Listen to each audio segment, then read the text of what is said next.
Let's get this all situated. I'm gonna let the Discord know that we're live now.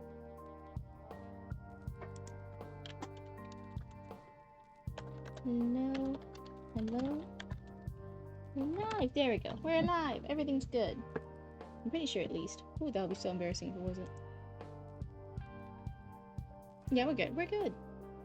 Hi. Okay. Hi, Zoe. Hi, Chatty Maddie. You guys are already in here. That's crazy. Hello, hello. It's so funny how I can start a stream and there's already people like in it and watching and like already in chat, and it still shows 0 viewers for a little bit. That's so weird. Your eyes are betterish now? That's good, Chatty Maddie. Hi, Heidenheart. The camp and chat. Yeah.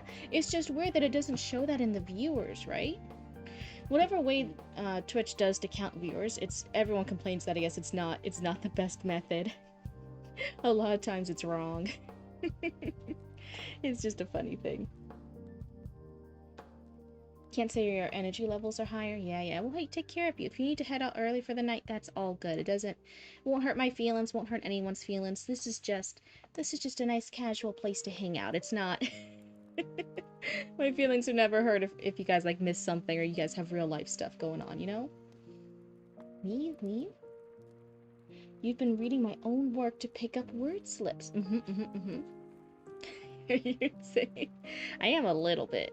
Just a smidge, just a little bit. Let's see. Oh, but you were saying before, Chatty Maddie, like, oh yeah, you could read my book and stream. For yours, I am doing the full developmental edit, and it's a very nice offer of you, but again, understand that a critique, which is, like me being nice here on screen and just offering like a few little things to help pick things up on and do, and then, that's one thing, and then an edit is really going through and putting out everything. An edit, even if you're being nice about it, can still be really brutal. It's not a good, even me as a writer, right? Edits aren't fun. A full audit edit is not some fun times.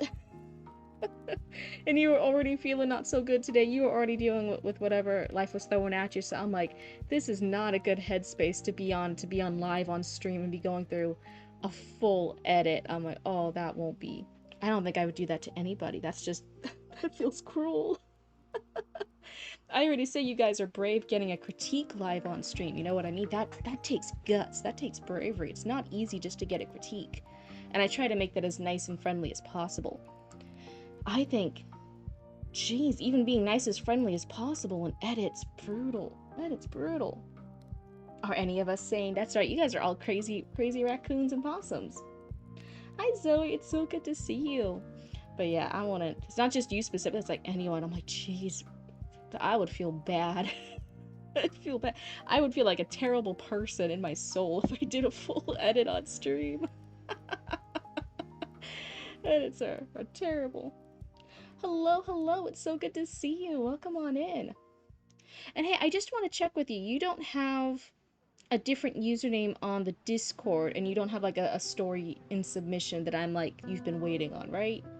Right, Veilwrath? I just want to make sure. Some people have different Twitch usernames versus Discord usernames, and so sometimes they'll be in the Discord chat, and I'll be like, I never see that person. When can I get their story done? And secretly they've been showing up for like countless streams. But the usernames are just different, so I never realized, and I'm like, oof. You're the same on both.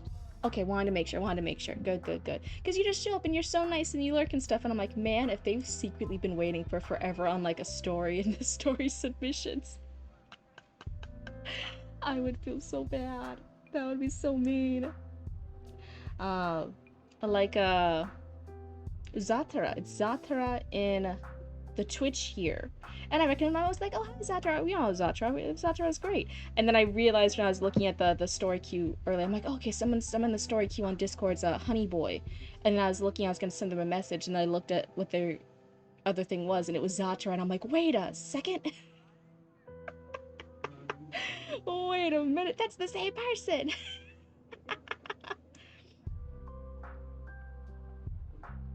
I did read an offered critique on your first chapter already. Oh, perfect. I'm just getting all my ducks in a row. So perfect. You're already a nice and happy duckling. We are all good. I love to hear it. I love it. I'm only low on energy since I had panic attack last night. Oh, heard live on a call. Oh, I'm sorry, Chatty May. That sounds rough. That doesn't sound like a good situation to be in. I'm so sorry. I hope you're doing better. But otherwise, yeah, I checked a few different people in the story queue, and not any shade, they're not upset or anything. But yeah, some of them have already like left the Discord, like our little Cryptid Reads Discord channel. I'm like, oh, okay, so they're probably not. They probably got tired of waiting and stuff. Like they're good. So those are removed from the queue now. So that helped a little bit. I think I got rid of like just one or two with that. So I'm like, okay, sweet.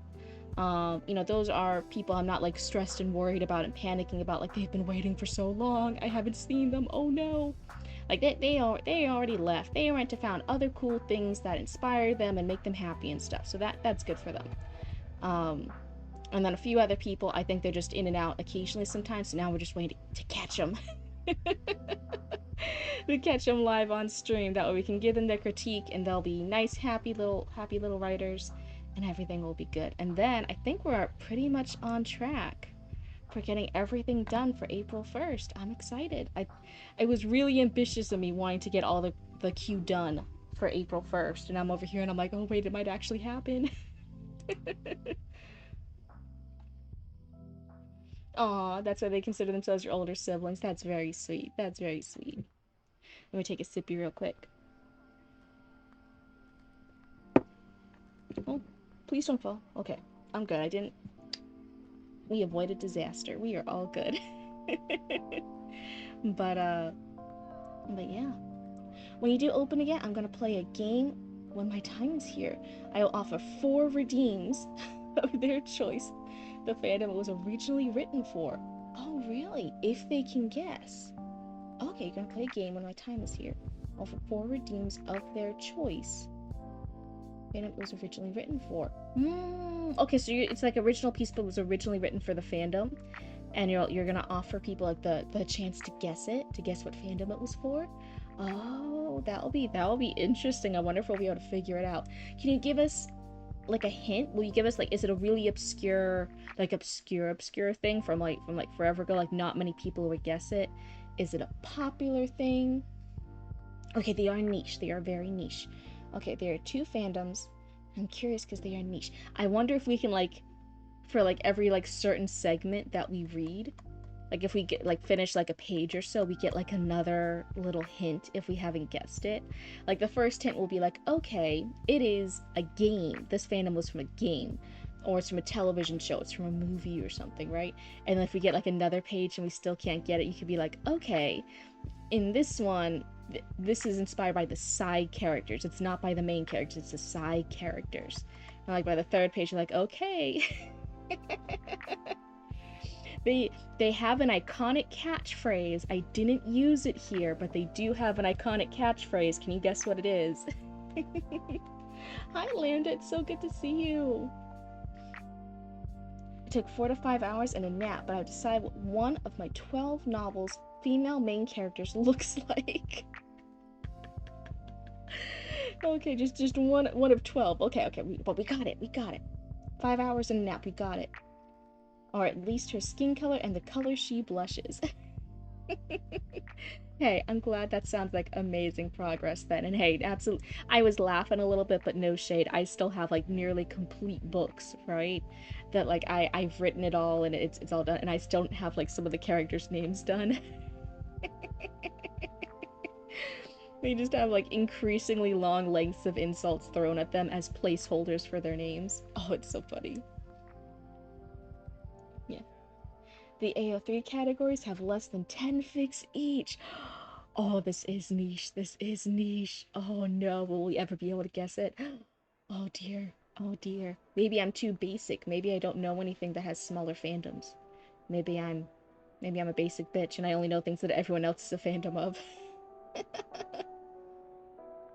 Light gray and a light blue blush. Is it inspired by me? I know I'm blue, but I kind of on my model's face, I kind of have a blue blush on my cheeks. Like she has a little bit of blue, lighter blue on her cheeks. I'm just saying it could be. She's almost as pretty as my model. Almost as pretty as my model, that's all. Something blue catches my eye. Is it me? I'm the best blue thing around. I learned there are only 4 blue/misty tagged stories on AO3. Jumpin' Jack Flash is one of them. And it isn't even a romance fic. I guess it's very niche. That's a what is it called? A rare pair. That's right. When it's not a popular ship, it's a rare pair. Meet meet. It's fun but disappointing when you run into small categories. You stand out, but does anyone read them? The people who are in those small categories are kind of over there, and then they're like piranhas and they swarm, and they'll be like, this little fan has been fed through the harsh winter. They may yet survive. They'll have to wait and ration off their kudos and their comments and hope that another fic will sustain them for the coming years.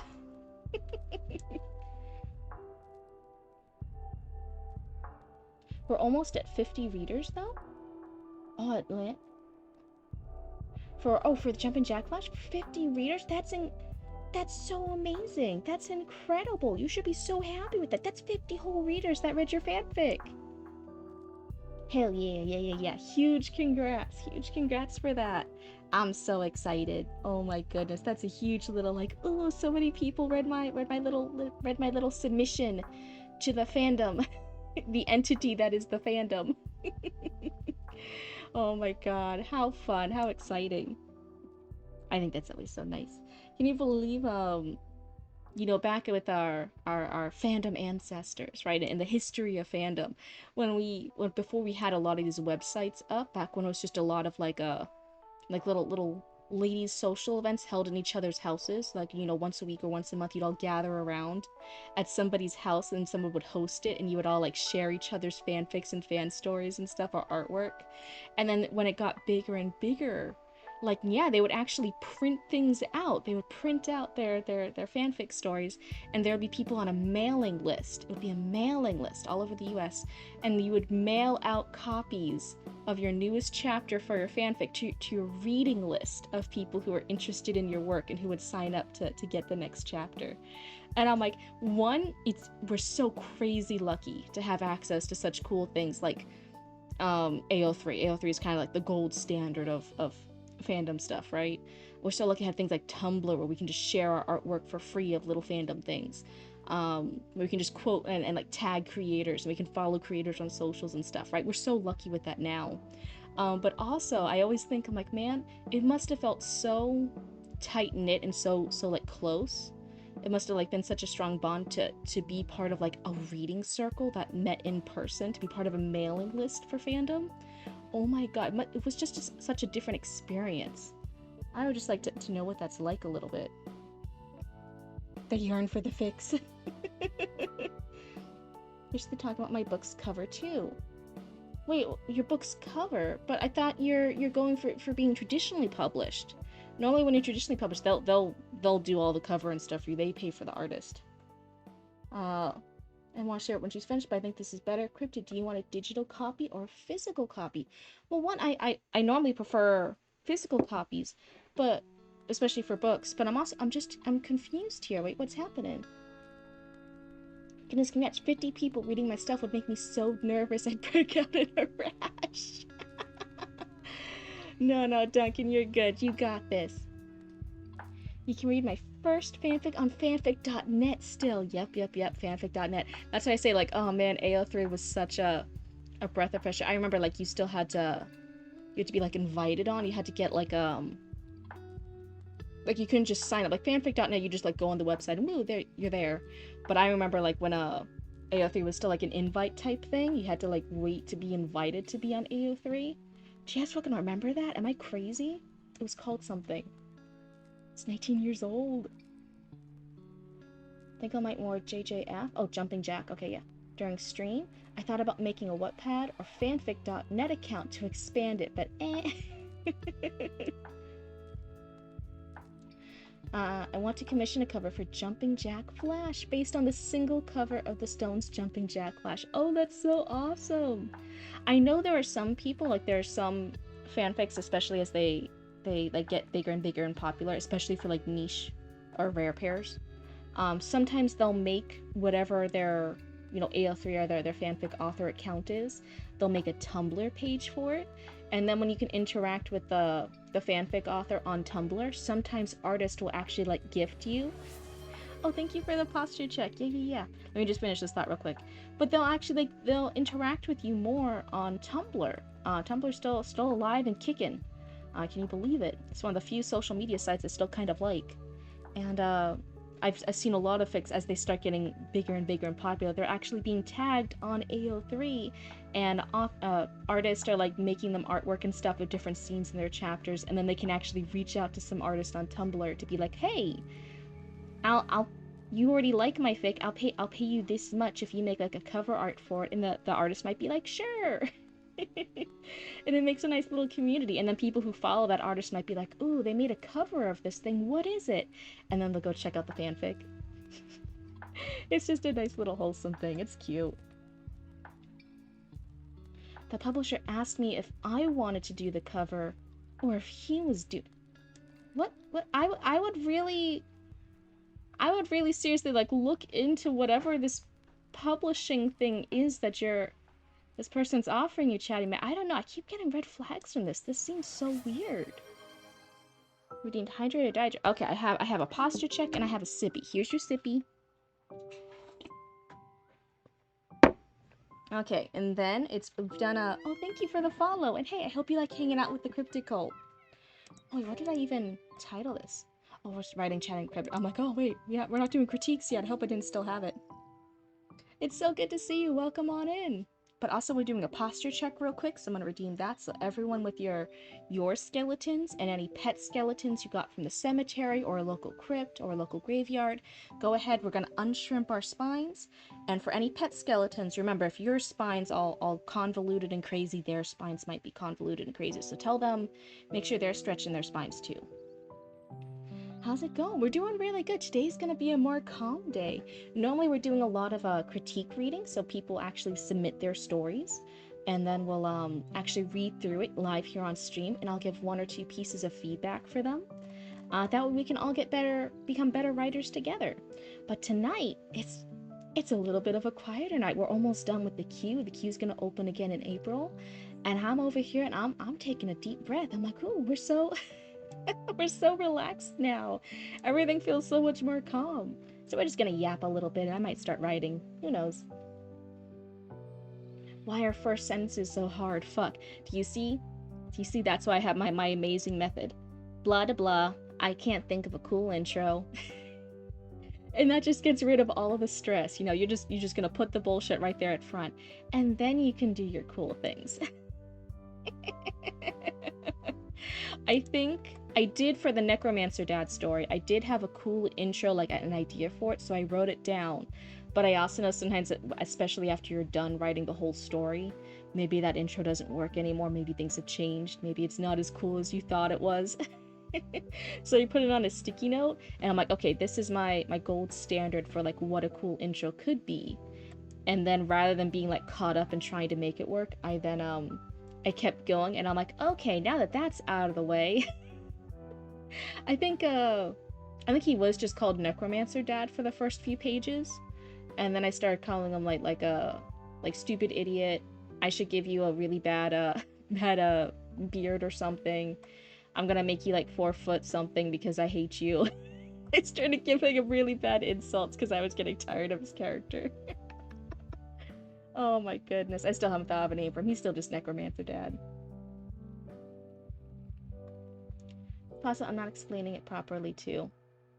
I'm just worried. There are like more like vanity presses where like you'll pay for it and you'll choose the artwork and you can submit whatever, and like yeah, they'll publish the book for you. It's kind of like self-publishing but with more fees and stuff, and I just don't want you getting scammed or anything. Every now and again I'm like, oh, okay, Chatty Matty's looked into it, it's all good, and then like something else will pop up and I'm like, oh, maybe is this all good? I don't know. I'd show up before the end. Okay, I may have to take up that offer. I just started writing. You just started? Oh, that's so exciting. And first of all, congrats. And also, I'm so sorry for all the headaches that are going to happen for you in the future. But it is a really fun hobby. It's fun. I don't know if you're doing it as a hobby. I don't know if you're doing it for fanfics. I don't know if you're doing it for the goal to be self-published or to be traditionally published. But whatever goals you're going for, hey, I wish you the best of luck. And yeah, we'd love to see whatever you write in the future. Lord Sanctify, hello, hello. Oh, I think I tried messaging you earlier. I think you have stuff in the queue, right? Do you do you have a submission of this chapter? But the first half is head empty. Mine right now is the city seems to breathe in the spring, you know? I like that. Did we get to Cryptid submission? What's Cryptid submission? If you're talking, I did, oh, fun news. I've read it before here. I read one of my old college assignments, which was the Twilight Zone as the people underneath the dome being experimented on for generations for nuclear fallout testing. But then the outside gets nuclear fallout and they're all just looking at, right, that one. And I kept saying like, oh, the ending doesn't feel right. I can't remember. It was a different ending. What ending was that? I found the physical printed out copy that has the ending I remember, the better ending. I can't find it on any computers, any hardwares, any emails, nothing. I have no digital copies of it. I literally have the crumbled up, typed out pages of that original ending. It's the last and only copy, so I'm going to type it up at some point so it's saved. But yeah, in the future I might reread it as with its proper ending. Now that's it's done. I need to get my sister to send me the stuff verbatim and send it to you. Well, one, if it's the publisher, unless there's a language barrier, then you should probably be hearing it directly from the publisher, because things are going to be lost in a game of telephone. To be published sounds amazing, but that seems like a dream. It's a lot of work. Dreams are a little bit easier. Getting published is just oh boy, it's a whole lot of work. It's just a lot of work and a lot of tears, and then a lot of work and then a lot of tears, and then a lot of work while you have your tears. That's all it is. That's all it is. Yeah, it's just a dream for every author until they do it. That's true. That's a good way of looking at it. You have a few stuff in the submissions. Perfect, perfect. You are the queue. All right, Sanctify. So yeah, I had there we go. I do see you now. So let's see. What is there? You have a couple different ones submitted, and I think some of them are even resubmitted. Like it looks like there's one or two that are submitted twice, but they're the same story. Now 3K words seemed like a lot, but so far I have 1K and it feels like a lot less. Exactly. Oh my god, one, I'm so happy for you for already getting the first third of it done. That's a huge accomplishment. Huge congrats. You should be really proud of yourself. Give yourself a huge pat on the back. And you're right, now that you've done that first section, well, now you just do that amount 2 more times and you're good. And then once you've written a short story, well then hey, you've already written a short story. You can write another one. After you've written a couple short stories, then you're like, hey, wait, one of these short stories evolved and now it's like a novella. Now it's a novel. Now it's a book series, right? Now it's it just keeps growing. Writing 500 words for school? Nah. Writing 50K a minute for fun? Exactly, that's it. Now it's a not quite so short thing. So, Sanctify. You have a couple different things in the queue. Which one in particular would you like us to read if you're going to be on for a little bit here? And then hey, you'll also be able to see from my new little raccoon here, you'll see what it's like to have something up here and what the critique process kind of looks like. Being a sort of prologue for some future project. Very cool. The story planning one is the shortest one out of the queue. Story planning. Okay. Let me scroll up. Let me look through here. It's not really short stories. We start with a couple arcs. That one's a script. So sorry you guys can't see that. I just have the Discord up on my screen. That's what I'm looking at. There's story planning. I see hate me, love me, then leave me. Mix between my old writing style and my new writing style. Then I see soulless, a false divine testament. What? It's one named Usukami. Okay, Usukami. Let me scroll back up. Let's see here. Usukami, let's see. Crystal Shadow. Soulless, A False Divine Testament. Is that one you submitted? I see a lot of other ones by you, but I don't see anyone with that name. Hello, hello, Deathshead. It's good to see you. Would you declare the French are the best? Yeah, you're just trying to get an Automod's good side. You have a Subaru ad? Like the car? Isn't that a type of car? You sell Subarus. So it's probably been listening to you and just heard you talking about Subarus or your job at some point, and now it's advertising it to you. That's so funny. Yeah, it's the False Divine Testament one. Okay, let's see he. Okay, False Divine Testament, then it says Uzukami. Got it. Okay. So, let's get this loaded up. Google Docs. Here we go. Let me go ahead and change our author bit. We are doing it from Lord Sanctify. Lord Sanctify. I always have to double check my spelling sometimes. It's so fun being dyslexic. It's so fun.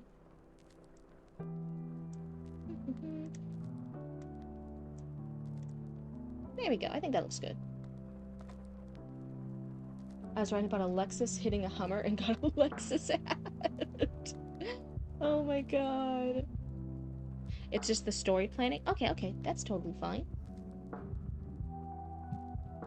Yes, happy. Joy, I'm being a dyslexic writer. Hi, Rebecca. Yep. It's the little fun curveball life threw at us, huh? Alright, so we have a few new people in chat today. It's being sort of prologue. The classic take down the corrupt government story, but that's just one idea. Nice. So you'll, be able to see some of the different things we can submit to the queue here, and kind of get a feedback for, like, what is a critique circle? Because critique, especially when you're, like, a new writer, seems so scary. It seems like, oh, no, I don't want people making fun or tearing apart my stuff. This is a pretty nice stream where it's like, it's a little baby intro to getting critique, right?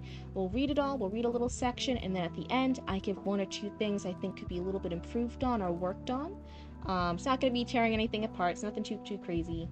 And then anyone in chat can also give advice or critiques as well, as long as you guys are all nice. We only want polite raccoons in the chat. Oh, you know Rebecca Smith? But your brains get more and more tired, so the words do even less wording than the normal not great wording. Oh no. But also I have an idea that I low-key stole from Mark Twain that I'd love to develop. Ooh, that sounds fun. Oh, Matt Tiles? Is that like a reference to something? Am I a silly cryptid not in the know? The Discord rules says no gore. How far does gore stretch over? Just want to ask before messing up. Thank you for clarifying, but yeah, it's totally things. So like we can have murder here, we can have cannibalism, we can have like stabbing and sword fights and all that craziness here. But if you like go on for like multiple paragraphs and like pages and pages about like the grotesqueness of like flesh or gore or splitting stuff out, like it's like near torture porn, I'm like, okay, wait a second. We don't need to spend like this long just with outright torture porn or gore porn or something like that. We don't need all that craziness. That's a little too much. Oh,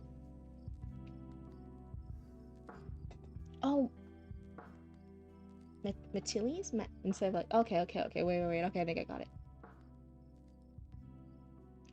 If I wrote something sort of gory, but nothing like that, then you're good. Yeah, I guess my own story, which I have worked on during November during the NaNoWriMo stuff, where I was showing how to make a rough draft live on stream, to like encourage people to write really, really shitty rough drafts. Just get your ideas out there.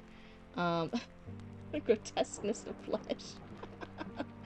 Bullying newborns was okay, right? Yeah, that wasn't too bad. That was only like a short little scene. That's fine. You made some money today? Nice, Aaron. Man, I definitely feel like I need to start making some more money soon. Oh, too many expenses coming up soon. I'm like shaking in my little cryptid boots. Ah. What was I saying? But yeah, we just don't want anything too crazy. That's all. I kind of got his head crushed, like by a hydraulic press, but a magic shield. But I didn't describe it all. Yeah, that's totally fine. So thank you for clarifying. But yeah, that sounds like you're in the clear.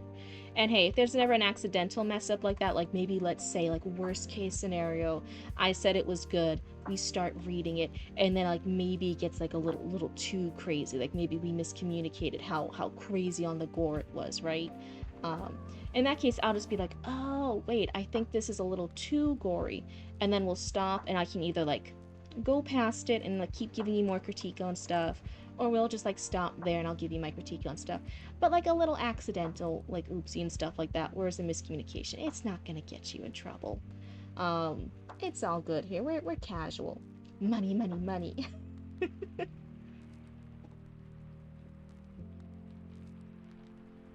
How was the show? Wait, what? No splatterpunk, I would assume. uh, describes a guillotine execution in Tolkien level detail. Or like what is in Les Mis, like the Parisian sewer system, like that level of describing stuff. Yeah, at that point I'm like, wait a second now. Really hyping up the French, ain't you? Yep. Yeah, the action button. Right, so wanted to clarify. Yep, all good, all good. Hi, Maine. Welcome on in. So, poor Sanctify's been waiting for a second while I was yapping. But yeah, you know, little accidental oopies, little miscommunications. I get it. It happens. It would be more like if someone was like very clearly like not following the rules at all. I'd be like, hey, wait a second. And then you would like get a warning or something. I'd stop reading it and you like get a little warning.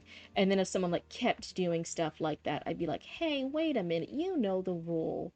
We've talked about this before. What's going on here? And then that would be like a misbehaving raccoon. And then I'd be like, okay, you're not following the rules here. You gotta go. Right, we want to keep this like generally okay. But yeah, that's it. What did you think of me sending Merida's mother? I thought it was so perfect.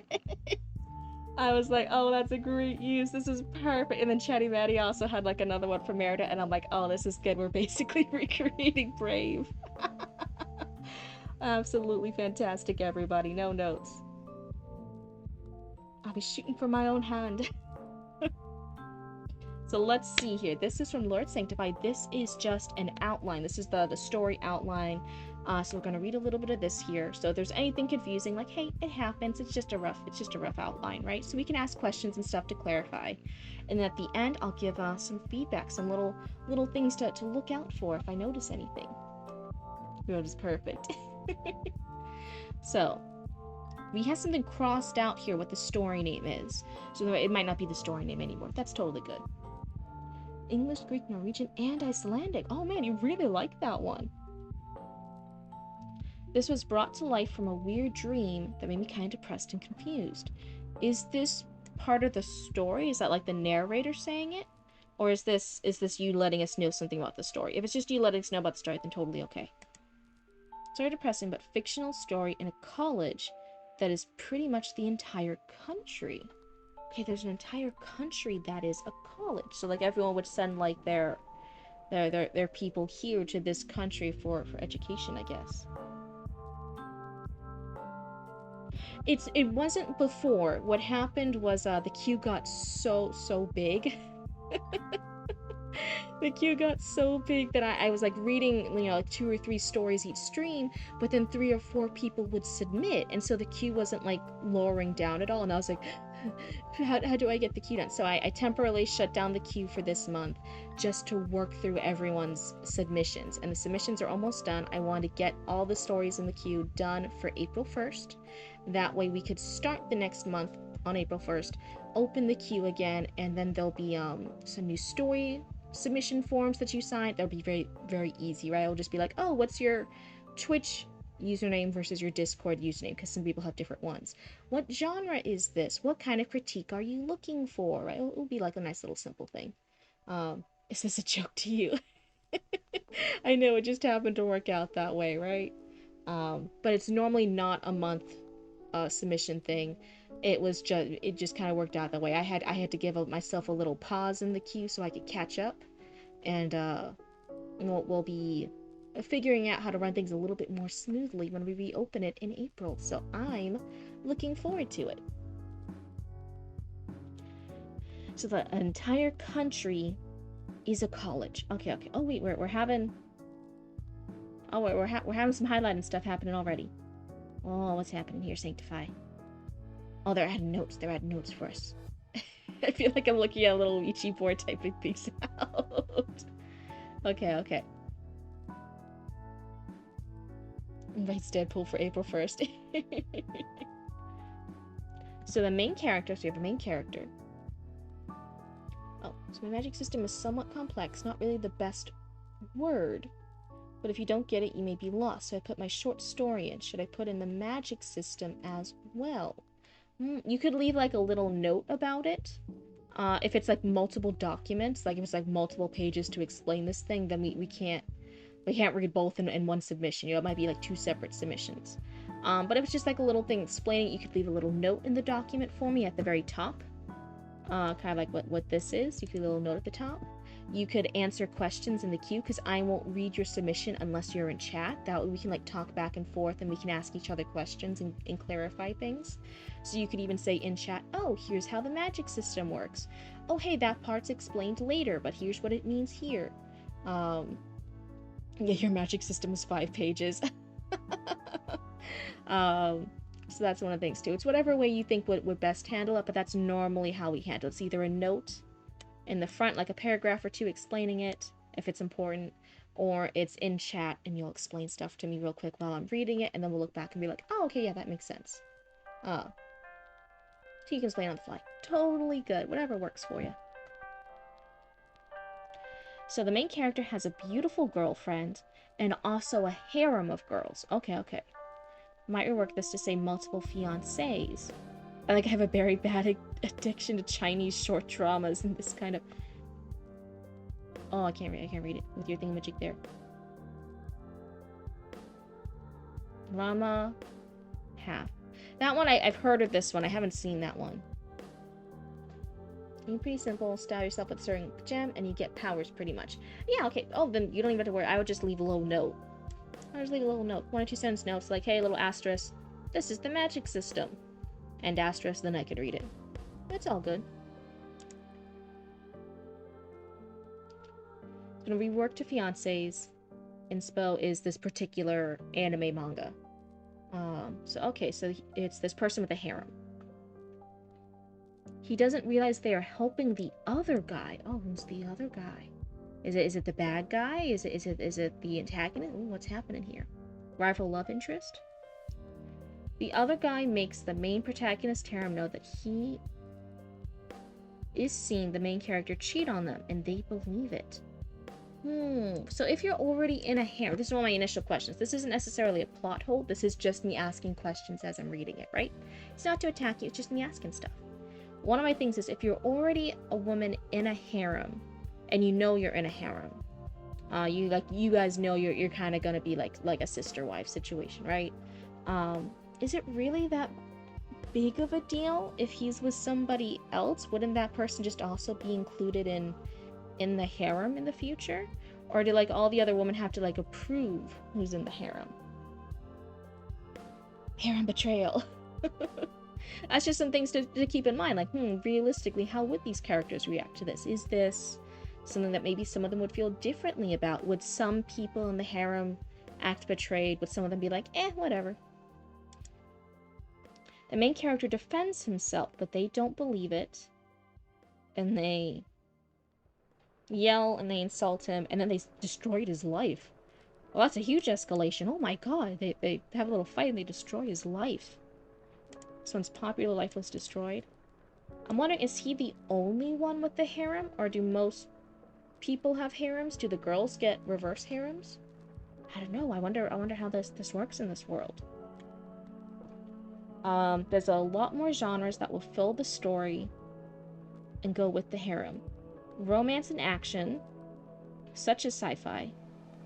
Or do you mean and sci-fi? Supernatural, drama, thriller. And it'll also be a horror at times, but not really. Oh. Should you write a story about Taco Bell? You should write a story about a haunted Taco Bell. It should be a haunted Taco Bell and all of the at first silly hauntings that happen at Taco Bell, and you're like, hey, is it really haunted, or is it just like, yeah, wacky, crazy stuff at a Taco Bell? And then like everything keeps getting crazier and crazier, and then you're like, oh, it's the scariest Taco Bell. That's what you should write. I was in a reverse harem. Odd start, but hear me out. I would like to approve of a guy personally. So if you're in a reverse harem, are you one of the other guys in the reverse harem, or are you the main girl in the reverse harem? Just to clarify, right? Because you guys are all just usernames to me on the screen, right? So if you're another guy in a girl's reverse harem, you would want to like vote, be like, yeah, this guy can come into the reverse harem, he's good. Or like, he seems shady, I vote no. If you so desire, but you may just be hungry. Taco Bell's always a little scary. You're the guy. Okay, you're one of the guys in a reverse harem. Would you want it to be a majority vote? Like if like 7 out of the 10 guys all vote yes, the guy can come in, even though like 3 of them say no? Or is it like a no, every single guy has to approve the new guy? Is it a series of interviews? Is it like you show up in like a little business suit and you go to a little meeting and you had to like have your little like resume and you hand it to all the guys at the office table, like a round office table. You're like, dude, here's my resume, here are my credentials, here's my personality quiz, here's my star signs, here's my financial statements, here's my bank records. Here's some references from like my ex-girlfriends and stuff, another woman I know. Sorry, I'm having too much fun with it. And then like at the end, they're like, okay, you may leave the room, we'll call you back. And then they like whisper at the conference table, like, I don't know, but you already have 3 blondes. If you have a 4th, it's gonna get too confusing. Okay, but what if he just dyes his hair? What if he gets like some red tips at the end of it? Then he'll be different from you guys. And you're like, no, there's already 2 guys with black hair who have red tips. He's just gonna look like a doppelganger of them. And then it's like this whole like finagling situation. Be a lawyer talking to the jury. The jury's also made up of lawyers. It would be the worst. Meet. This sounds like how first dates should go.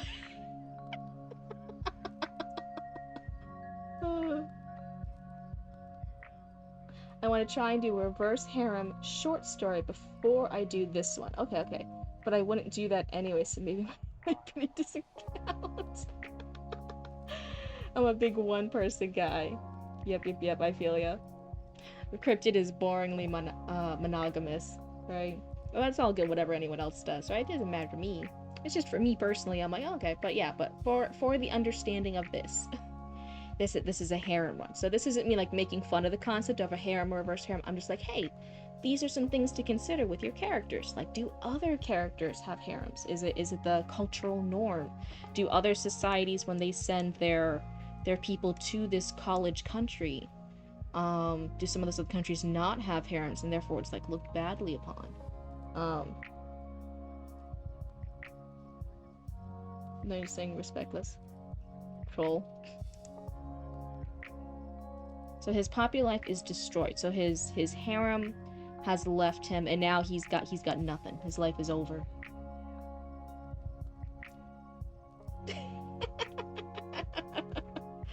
There's a lot more genres that will fill the story, so we're going to do everything from romance, sci-fi, supernatural, drama, thriller, and horror at times, but not really. It's slice of life, romance, mecha. There's a bit of comedy. There's a character who does isekai, but it's later on. It's a magical girl. And mecha. You already said mecha. It's magic school. Game and demons are also genre in the story. I feel like this is a lot. There's martial arts and music and superpowers. Psychological. Are all genres you're willing to add on to this? Whoa, wait. I think I think this is almost like trying to cram everything into one thing here, and I'm like, what is this about? What things serve this story? You know what I mean? Rather than trying to mash every single genre that's ever happened in an anime into one thing here, I'm like, let's concentrate, let's focus here, let's not get too overwhelmed, because otherwise, if it's like randomly there's a magical girl and mecha in like sections 3 and 4, but sections 1 and 2 and sections 5 to 862 don't have it. It's like, wait, how's this all happening? Think about marketability. It helps to really dig deep into a single niche. And I'd say it's not even necessarily about like marketability or like a niche, or even about like against mixing genres. I think mixing genres can be done really, really well. But mixing 20-30 genres, I'm like, wait a second. That's more than just mixing 1 or 2 or even 3, right? You know, like have a, and just because something has funny moments in it doesn't necessarily mean it's a comedy. I'm wondering if you're almost thinking like because it has something that happens at any part, that's what the genre is. A genre is something that's repeated throughout the whole thing and is a main focus on it. So like characters can be funny. There can even be a funny character who always makes like jokes, you know, like a little sidekick character, and they always make jokes. But that doesn't mean the whole show is a comedy. So I think it's kind of like realizing like, oh wait, does this just have funny moments in it, but it's not a comedy? Does the main character have superpowers, but it's not really a show about superpowers? It's mostly about the romance aspect and this superpowered person at their superpower school getting their love interest back. It kind of depends, like, what is this about? And that kind of determines the genre. With a happy ending. Yeah, but when we're looking at it as genre tags, especially for anime manga, it's more like a tag. It's like a particular tag you do when the plot's focused on serving these comedic slice of life things. But yeah, like a comedy, you're right, for not a genre tag, but for literature, it's a particular work of literature. So it just kind of depends. But here it seems like it's the list of tags. We have magical girl, we have mecha, we have magic school, we have game, we have demons. These are like tags that you would look up for manga and anime. I'm sorry. I'm just taking things too seriously. It's always the struggle with chat, right? Like, you guys can hear me, so I think that kind of helps, realizing like what tone I'm doing, if I'm being funny, if I'm being sarcastic, if I'm being mean, if I'm doing like whatever. Sometimes seeing just words and words out of chat, I'm like, oh, da. Cryptid's just silly sometimes to take things too seriously. That's all. Go the route like hearts entwined in abyssal shadow, but merging both aspects of them. Magical girl and mecha, and superpowers and martial arts and psychological and thriller, but also horror, but not really. I'm wondering then if it really needs to be horror, or is that just underneath the thriller category?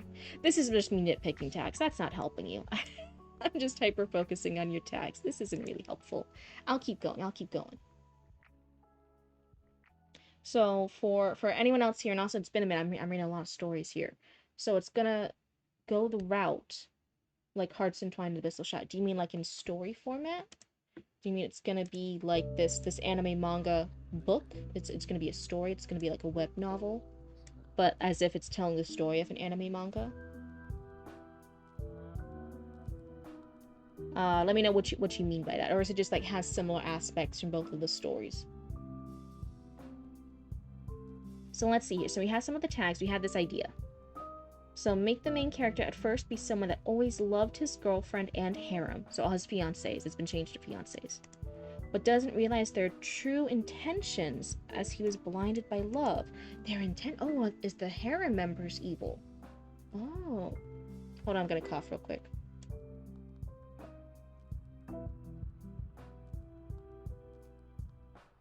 Okay, I muted the mic. We're good, we're good. I'm gonna take a sippy. Maybe the harem's evil here. He doesn't understand their intentions. Everyone hates the main character now over very fake accusations made against him. And of course, the fake cheating allegations on him too. Now he has to clear his name and prove to everyone that he isn't what they make him out to be. I guess, unless there's something in the lore or world building which hasn't been explained yet, and that's totally fine. This is just a rough outline for you, right? So it's just me asking you, let's clarify.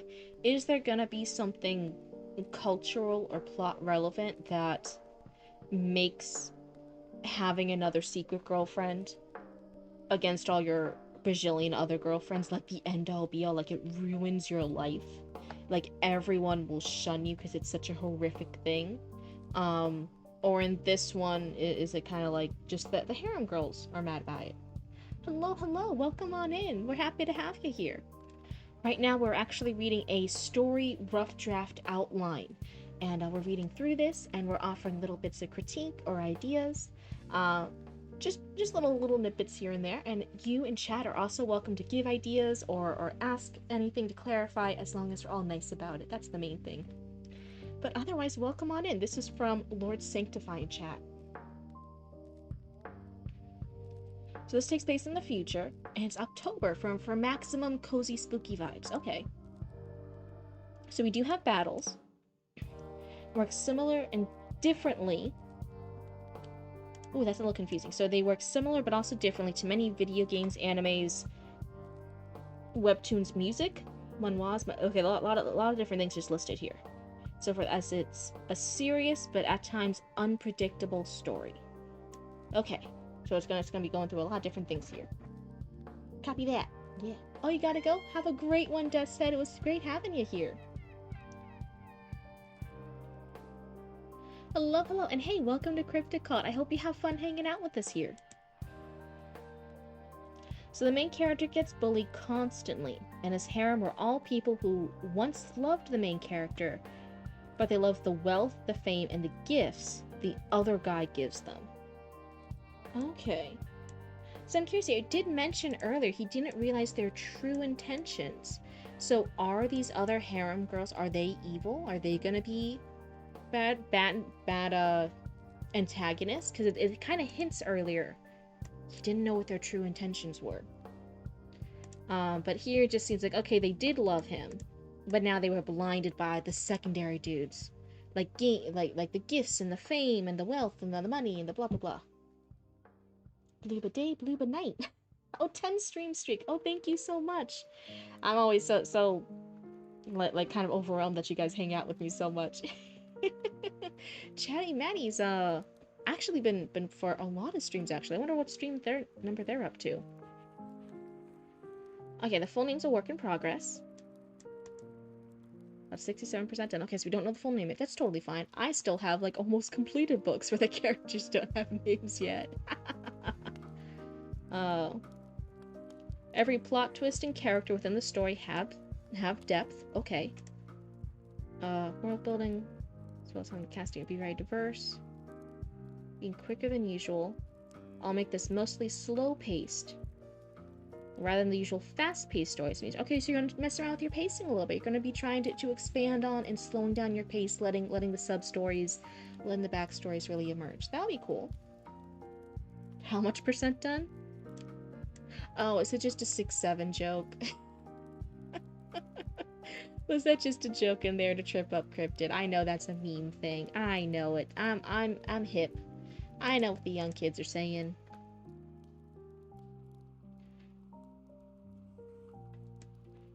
Oh no. Respect it deserves? Whoa, wait, what? Okay. Races, gender, sexuality, religion all go to the same college too, and they're all between the ages that college students normally are. Okay. Inspiration from Academy City from the certain magical index. was the country with a high population of 3.1 million students. Oh my god. The story would take place within the same timeline, within Legion of Kite, Solace, Abyssal Shadow, Faded Petals. What are all these? Are these actual animes and mangas? So is it like a fanfic then? Let's see. Has anyone called dibs on being the oldest fan? Cause not I call dibs. Oh my goodness. I think I'd have to look. I'd have to look. I know. I don't know who the first person to submit their writing was. It's been a hot minute, so I forget.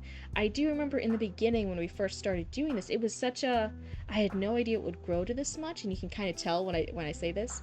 Author Relic was here in the earlier times when I was doing the reading and writing critiques, and it wasn't such a big thing. So if you could believe it, it was actually a point in time when sometimes the entire critique stream would just be Author Relic, would just be reading excerpts of his book, and we could actually do multiple streams. And I would just read from Author Relic. They were the only person interested in getting critique and feedback. So they were one of the earlier people who were asking for, and were an interested audience in getting critiques. They were part of the reason why this stuff even happened. So that's kind of interesting, right? That we went from, oh yeah, I guess there's no one else who wants critique, but this one chatter named Author Relic wants critique, so okay, sure, I'll do that. To like, oh my god, the queue is the queue is too big, it's too crazy, I had to pause the queue and we'll reopen in April. Isn't that so silly? A 3-stream streak. Oh, thank you so much, and hey, thank you for the lurk. There's all my other stories. I mentioned before, I don't know if you were on stream or not, just because we're trying to get through. Oh, these ones are all your other stories. Oh, got it. Okay. Terrifying presence has entered the room. Hello, friends. Hello, Reload. It's I'll come on in. Do they call dibs? If not, I call it. Oh, good. I don't think anyone's called dibs on it. Hello. So, okay, these are all your other stories. I think similar to a lot of other writers, I'll give you the same advice. And again, if it's advice you don't want, if you think you can handle it, then hey, just ignore me. It's all good. I give the advice for free, and if it doesn't work for you, if it doesn't apply to you, then hey, you can toss it away for free too. No problems. But when I see new writers, especially ones still learning their craft, still working on stories, they sometimes try to place this big epic multi-work, multi-book series, giant multimedia universe for all their different stories, and one that can be really, really limiting, because then you're trying to keep everything compliant background lore wise with what's happening with the other stories. It just limits you too much, and it's too many things to juggle. And really, if you, rather than thinking like, oh, this one will be my 3rd book series and it'll take place in this year, 200 years after this other book, 350 years before this other one, and this character's this one's descendant, and does the standalone book, does the one completed book stand on its own? You know what I mean? Like just thinking of it in its own terms, as its own individual thing. And once you can get that one done, once you get that one like fully written, fully polished, standing on its own, it's got the intention, you're proud of it, it's all done and complete, then do a second one and try to keep it in the same world if possible. And if it gets away from you and it ends up its own thing, it ends up its own thing. And then like, hey, you're just working the same genre, similar genre tropes, but it's okay that it wasn't like canon, quote unquote, compliant, because it wasn't technically in the same world. But if you do get it to be like, oh, it doesn't mess up with my background lore at all, then hey, then it can be in the same universe. Then that's all good. But I see too many new starting and learning writers trying to make this big epic masterpiece, overarching universe multimedia project, and it just makes you crash and burn. It's too much to put on your plate in the learning stage. You know what I mean?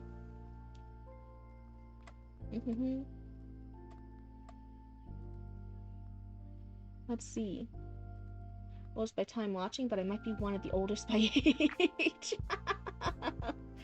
I just finished planning out the plot for a survival horror game you plan on making. Ooh, that sounds so fun. You're so happy. You should be so proud of yourself. You just finished all the planning. That's a huge step. Stevie smile. Oh no. If only I could model right now, and if only I had money to pay for someone to code. I feel ya, I feel ya. And it's a lot to keep notes or in your head to manage all that. That's a good point, Rebecca. It's really true. Kusakami and TLOK takes place after the next timeline reset, which is after Chaos Vixen. So see, like, even right there, I'm like, oh. And then what if somebody does want to get into your story? Like, they like one story, but then now, in order to get to the next story, it takes, like, all this homework to get into the other ones. You know what I mean? I haven't actually had a realistic plan until now. I'm so glad you're pursuing your goals. It's such an intimidating thing, especially something as big as a game, something as big as a novel. There are huge, big projects that are so scary when we think like, oh, how do I get to the finish line? How do I finish it? I don't know how to do any of it. But yeah, really taking those realistic bite-sized chunks one step at a time.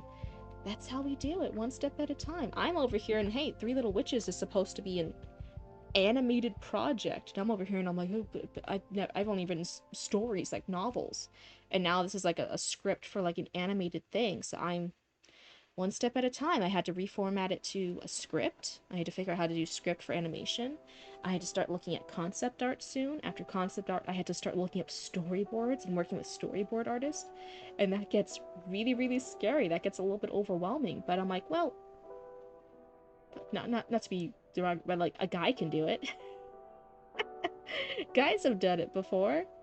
Guys have just like gone in with it with an ego and a dream, and they've learned this stuff before. And I'm like, well, if I just try tackling one thing at a time, whenever I get the money or the time to do the next step, then hey, eventually I'll learn the same thing too. It can't be that scary. Guys do it all the time.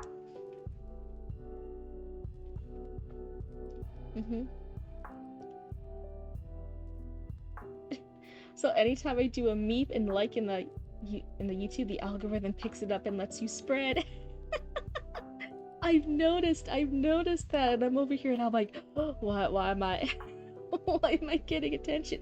We were doing the clips, and the clips were getting a couple hundred views on the YouTube shorts. And then I was like, wait, I need to slow down the growth. I need to pay attention and hang out and interact and enjoy all my time with you lovely guys so far, and make sure we have a strong base before I focus on growing the channel anymore. Because otherwise, there's obviously, like, I could obviously be doing things to grow, and I've thought, you know, previous months have been focused on growing, you know, like showing up consistently, doing this, switching from doing my writing on stream to doing critiques like this, right? That was for channel growth. Certain things are for channel growth. The Discord was for channel growth. Starting the YouTube channel was for future plans of channel growth. There are times when it's like, oh yeah, like, I'm gonna work on expanding and growing our little raccoon army. And there are other times when I'm like, hey, wait, we're seeing some little cracks in the ship over here. How do I keep this enjoyable for everyone here? How do we grow gracefully?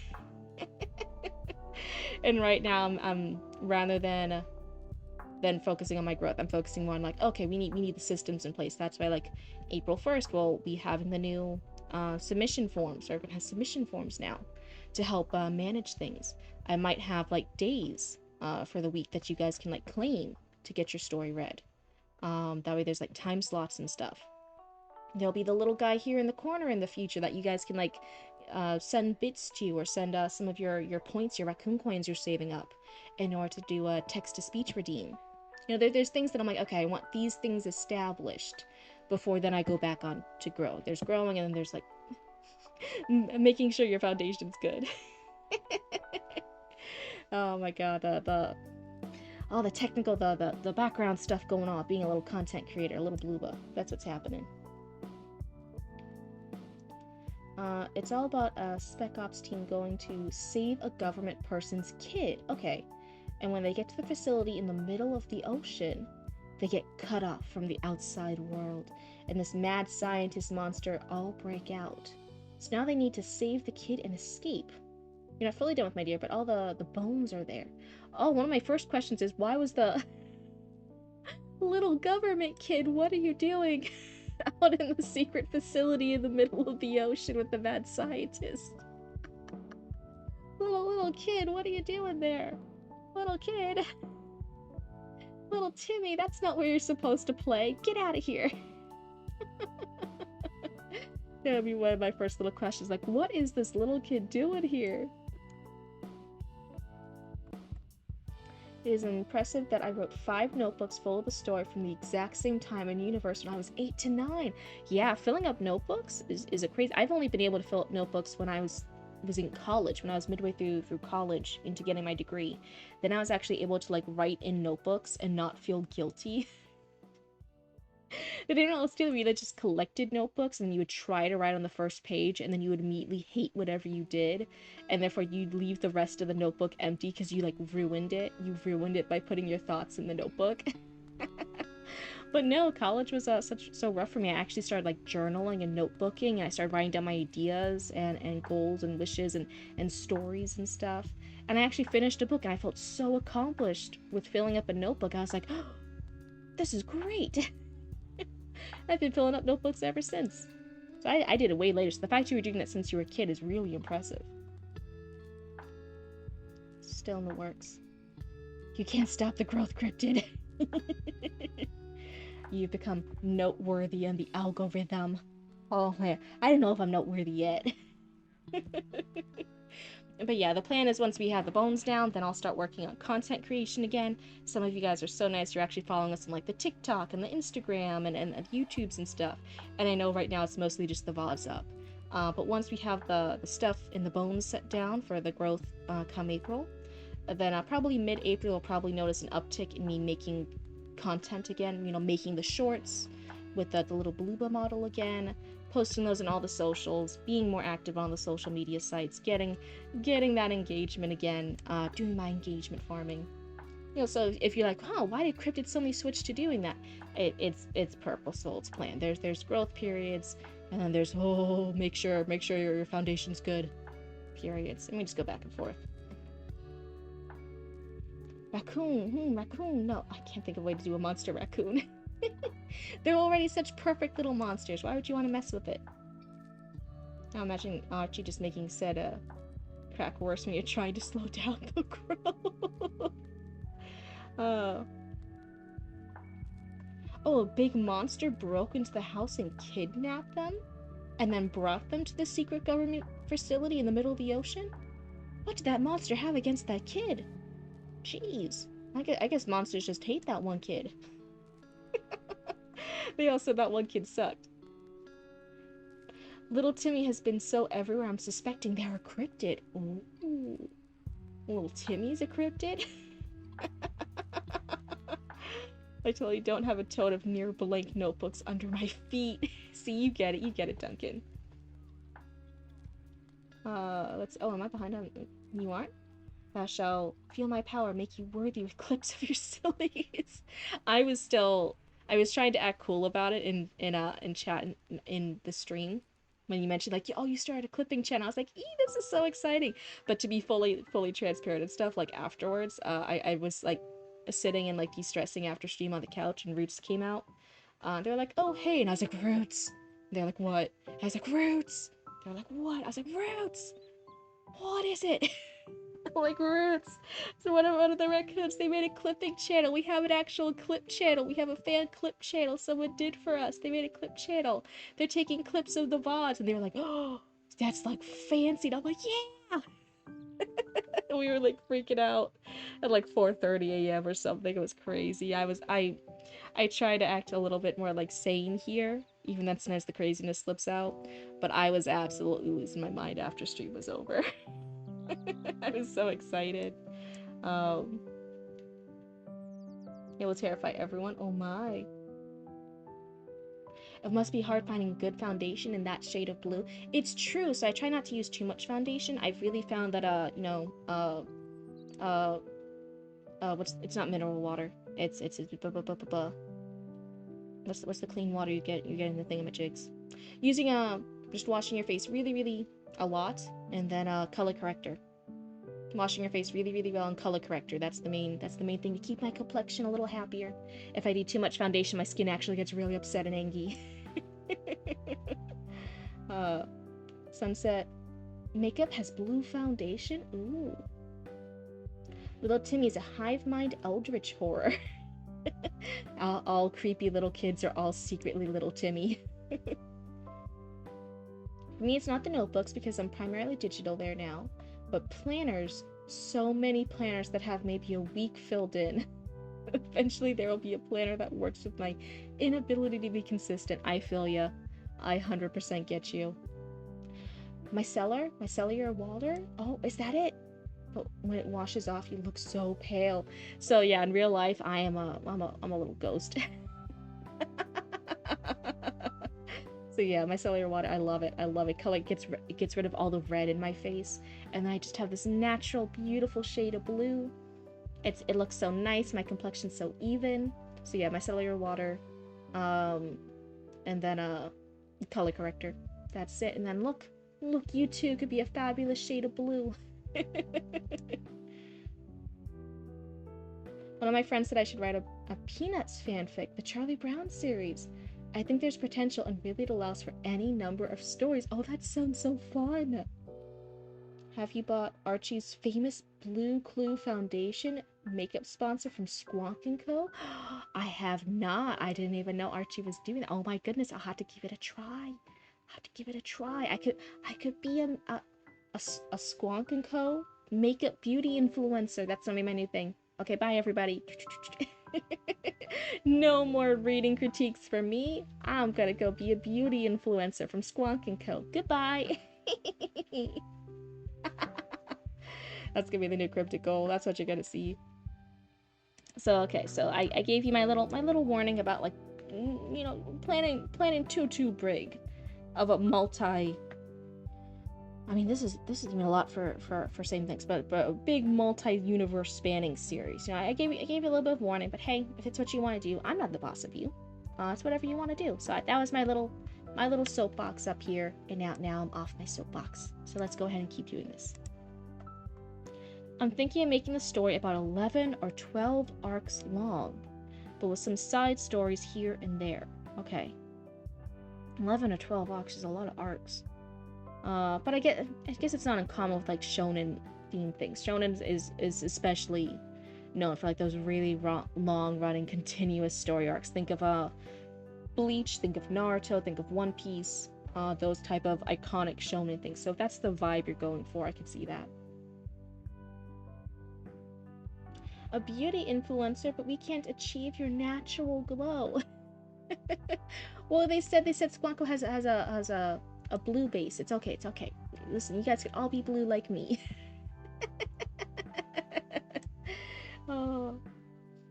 In mine, there's planned 20 books. Yes, you see, it can get intimidating. I'm warning you guys. I was up here on my soapbox. Now I'm off my soapbox, but like I gave my little spiel. That's it. 2 of those 20 are written. And especially with those two, I always say, like, hey, get the one done. Get that one done, fix all the plot holes, do your edits, go back, fix all the different stuff.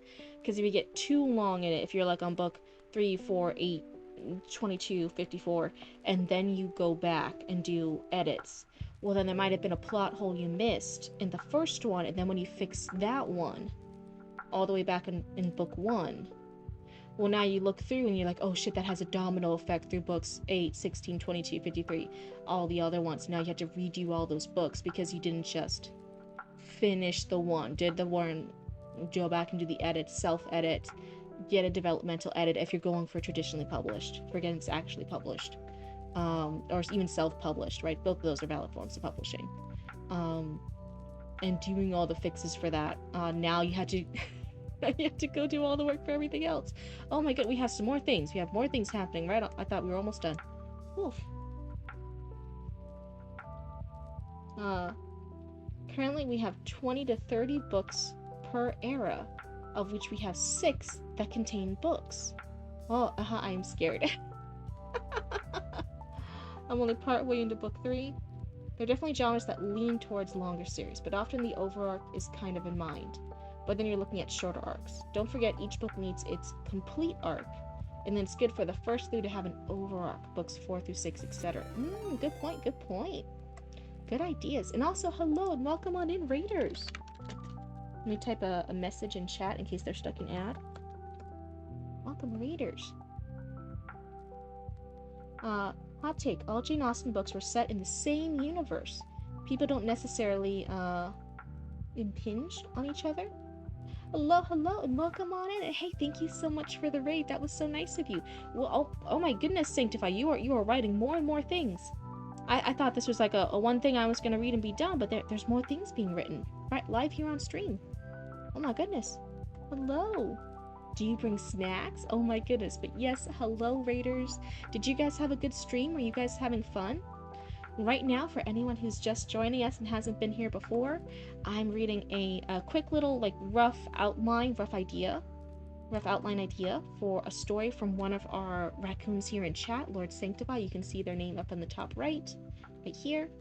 But otherwise, we read it, we give feedback and critique and advice, all nice and friendly. You guys in chat can also give feedback and advice and ask questions, as long as we're all nice about it. That's the main vibe. But otherwise, welcome. What were you guys up to? You always bring snacks? Oh, that's fantastic.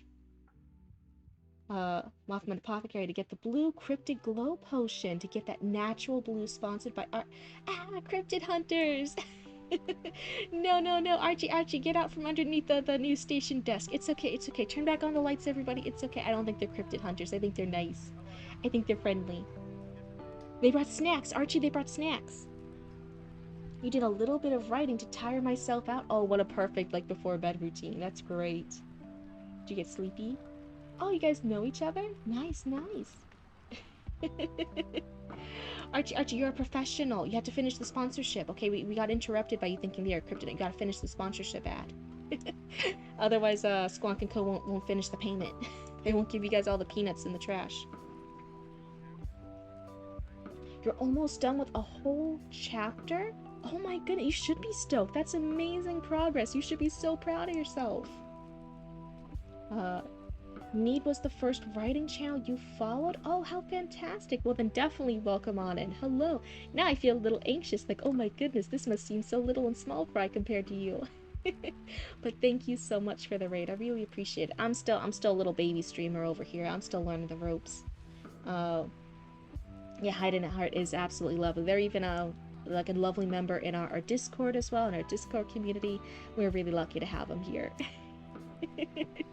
But yeah, okay, so let's see here. For everyone here, I was reading along with this and giving ideas, asking questions, giving feedback.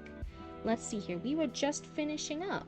So this was supposed to be, it's a written work, but it's inspired like by anime and manga. So it's probably going to be more of a web novel format to kind of get that vibe and the feel of anime and manga, which there are pitfalls to it. There's cool things about it, but there's also pitfalls, so we were discussing that a bit. Oh, thank you for the follow, and hey, I hope you like hanging out with the Cryptid Cult. And it's gonna be more like that shonen long-running story, right? It's gonna have a lot of arcs, which can get really, really tricky to balance. Like I said, sometimes trying to do something short, sweet, and self-contained just to really narrow down the principles, the characters, the background. Sometimes a little easier, but this one's ambitious. It's gonna be in a multiverse timeline. It's going to have 11 or 12 arcs. It's going to have a giant harem of characters. They're each going to have their own backstories. It's a little ambitious, which I'm like, oh, okay, be careful. But hey, I'm not the boss of you. You think you can do it? Then hey, don't listen to my naysayer self. I get full support. You can do it. Actually, everyone here is pretty dope. Yeah, everyone here is really fantastic. I always say I couldn't have chosen a better place to start streaming than the reading and writing category. When I was first getting ready to start streaming and be a VTuber, I was reading so much advice like, okay, you gotta be ready. There's gonna be a lot of mean people in chat. There's gonna be a lot of trolls. You're gonna have to, like, be prepared to, like, block and ban a lot of people in the beginning who are, like, bullying small streamers. And then I started streaming here, and it was like, it was so amazing. It was so fantastic. Everyone here as a whole has been, what an amazing community. What been so welcoming to a newcomer, has really been supportive, has helped me out with my scuff, with all my internet scuff and all the silly things I do. And they really got in the vibe here. So I always say I couldn't have chosen a better place on Twitch to start streaming. Except that donut dude, yes. Dunkin' Donuts. Oh no. That's so funny. The writing and reading community is rad. I live for the community here. I know. As I start thinking of like doing some other stuff with the stream, with this channel. Like I want to try doing other things. I want to try doing some gaming, but I think I won't game on Twitch. I think I'm just gonna record games and put them on YouTube. Because I wasn't liking the community with some of the gaming as much. So I might do that. But I want to do other things. I want to start maybe doing puzzles live on stream. I want to start doing like some sewing and knitting and crafting on stream. And when I do that, I'm already over here like, oh, but... but that's not the same as the reading and writing category. Everyone here is so cool. I don't want to leave. So I'll be figuring out. I'll always be staying here, but I'll be trying out some other categories here and there occasionally. But if I'm being... Maybe I'm being a little bit of a Nancy naysayer already, but being like, they won't be as cool. They won't be as nice as over here.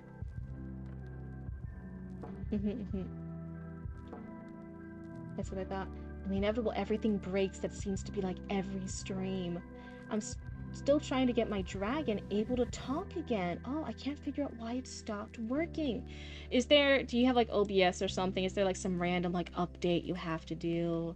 Does something get moved around during an update? I swear to God. Sometimes that's the stuff that happens here. I just haven't updated something, or I just did update something and then that makes something break, and I'm like, why? I did the good thing, I updated. Oh, the crafting communities are actually pretty nice.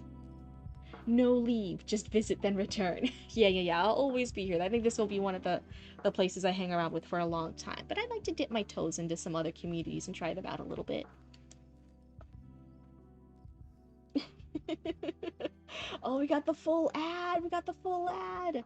For Archie's are you jealous of our Lady Blueba Cryptid Blues Glow? Ooh. Well, jealousy no more. For today's sponsor, Archie's personal potion product, Blue Glow Cryptid, is in stock. So come down to Squonk and Mothman's Apothecary to purchase your own Blue Glow Cryptid potion for your fur, skin, hair, scales, and whatever else you have. Oh, this is fantastic. It works for everything. Cryptid's natural blue glow is in stock and ready for purchase. I love it. Oh my goodness. OBS is a bane, but yes, and it's either OBS or Firebot or something else that just won't be friendly. Oh, I haven't even heard of the other ones. I only knew OBS. It's one of those things where it worked on the stream before and then not again since. So sometimes literally if it stops working, I've literally found the thing where like I just turn off the computer and then I turn the computer back on and reload everything. It suddenly works again, and I'm like, I don't understand it.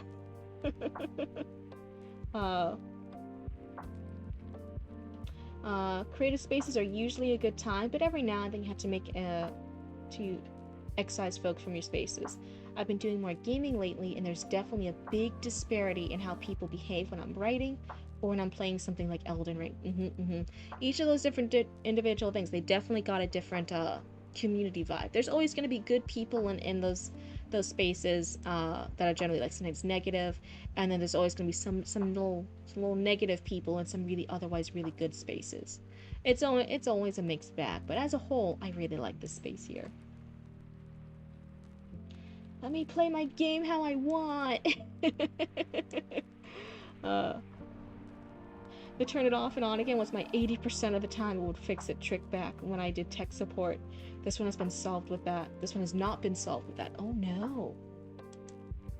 I got nothing. So not even part of the notes, but please listen to this opening. Wait, what? Okay, there's some open. I'm not gonna click on that one. I'm so sorry. But there's an opening that you're already planning for the thing that wants to be similar to that. That's cool.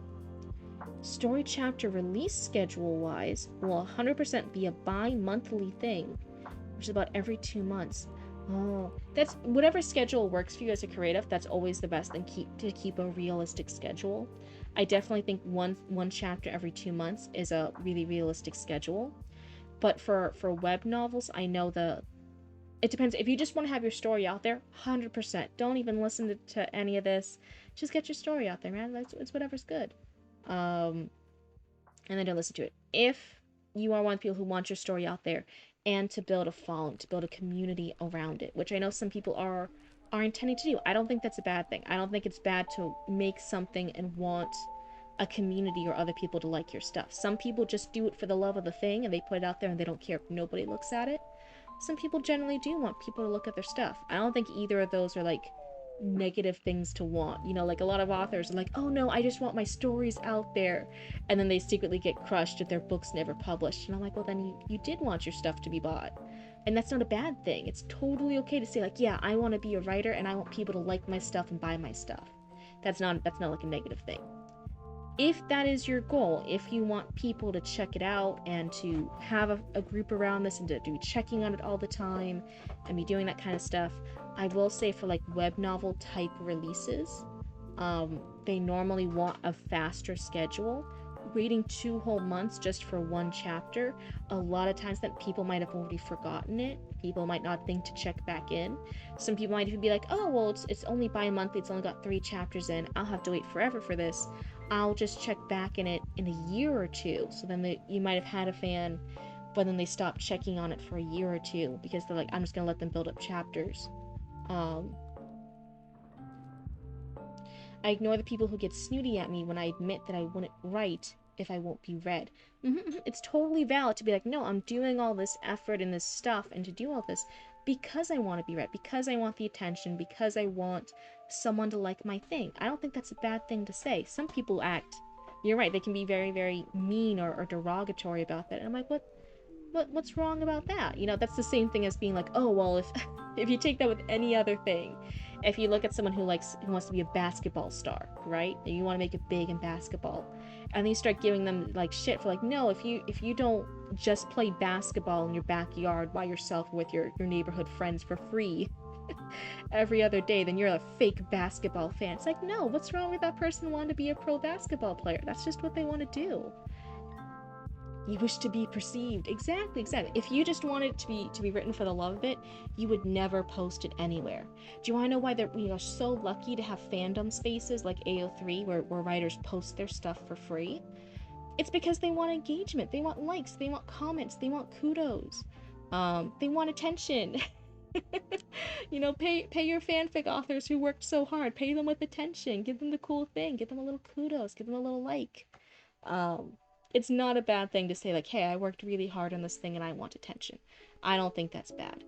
So we're humans. I think a lot of us want to do cool things for attention. I don't think that's bad. I want a kajillion kudos. That's right. I want a kajillion kudos and I want them stat and I want them right now. Make it ring kudos and all the fanfics everywhere. Right now, stat.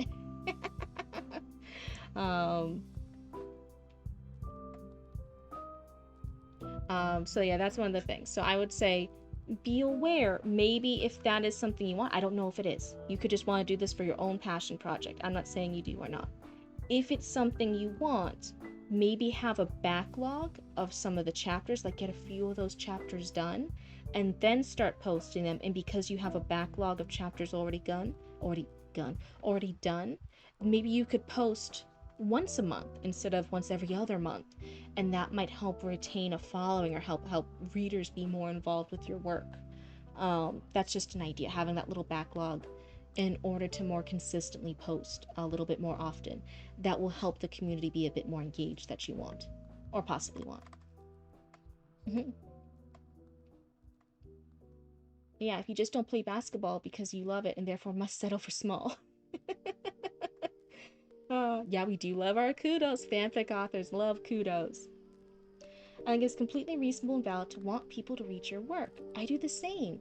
I want to share my work and have it be read, but also it's important to keep in mind that you're writing for you too. That's right, the very first fan of your work, and one of the most important fans of your work, is always yourself.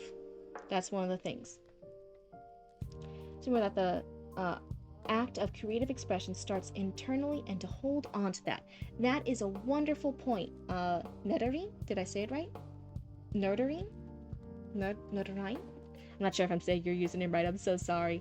I feel bad just calling you nerd, though. That makes it sound like I'm making fun of you. But that's thank you for also pointing that out. That's absolutely true. Mhm. What do you think of the clip? Ooh, ooh. Oh my god, I had to go up and look on it. Let's see here. Oh, is it me reading the sponsorship? Oh my god, oh my god, what if I didn't read the sponsorship right? I didn't know I was being observed. You clipped the sponsorship. Oh my god, that's gonna be so great for later. That's gonna be fun. It's really funny. You never shut up about my work because I love to share. As you should. I think a lot of writers write things they want to be enjoyed. It's like you get musicians that love playing at home, and you have musicians that practice at home because they want to play music for others. I don't share my Pokepic as much as it should, maybe because I'm not fully comfy sharing it with some of my in real life friends.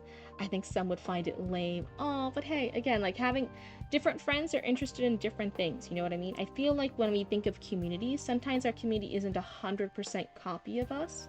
Sometimes we do have friends that are like just interested in the same game we are, right? Sometimes we have other friends that are just like moms or parents like us, right? Like, and therefore that they're the other parent friends because they get parenting stuff.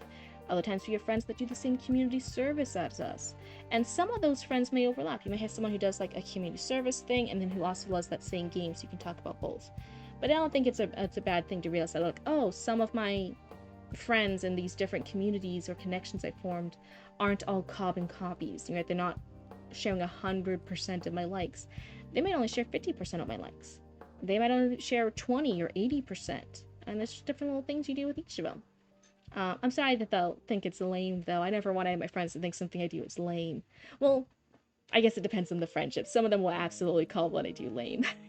But like in the most loving way possible. The same way I'll call their face lame or something. It just depends. Spanking is always a great idea because plan for getting sick, travel, family drama, yep. I was so excited when I found that I can use Google Earth to look at satellite images from the time setting of my work. So now I can see what an accurate 2004 LA looks like. I know. What a brilliant use of that feature. I'm so glad you were doing it. And you even got feedback from somebody in the area who said it was really accurate, right? That's such great feedback. You can just call me nerd. Okay, thank you. I would have just felt bad if I called you nerd and you were like, actually. That's super offensive. I'm not gonna follow you forever now. You're the worst blueba on Twitch. You knew what you were doing when I picked the name? Okay. I see that you say that, but there are some people like forum groups and stuff that I'm in where they're like, oh yeah, here's the full username. By the way, if you shorten it all any part of the username, then you're toxic and you're canceled and I hate you. I'm like, that seems a bit like much. People shorten usernames all the time. When I said his name, I realized that those that don't know him might think I was being mean. Hi Casper, it's good to see you. Welcome on in. Friends that find friends aren't lame are lame. Cryptid, this is lame, super lame. It's so lame. I must be lame too because I won't leave.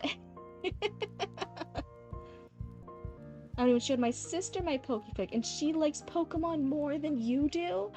Oh my goodness. It would be so funny if she stumbled upon the Pokemon fic by accident on AO3. That would be great. Dude, my full in real life name is basically a complete sentence. If I didn't shorten my name, I'd get nothing done. Oh, that's so funny.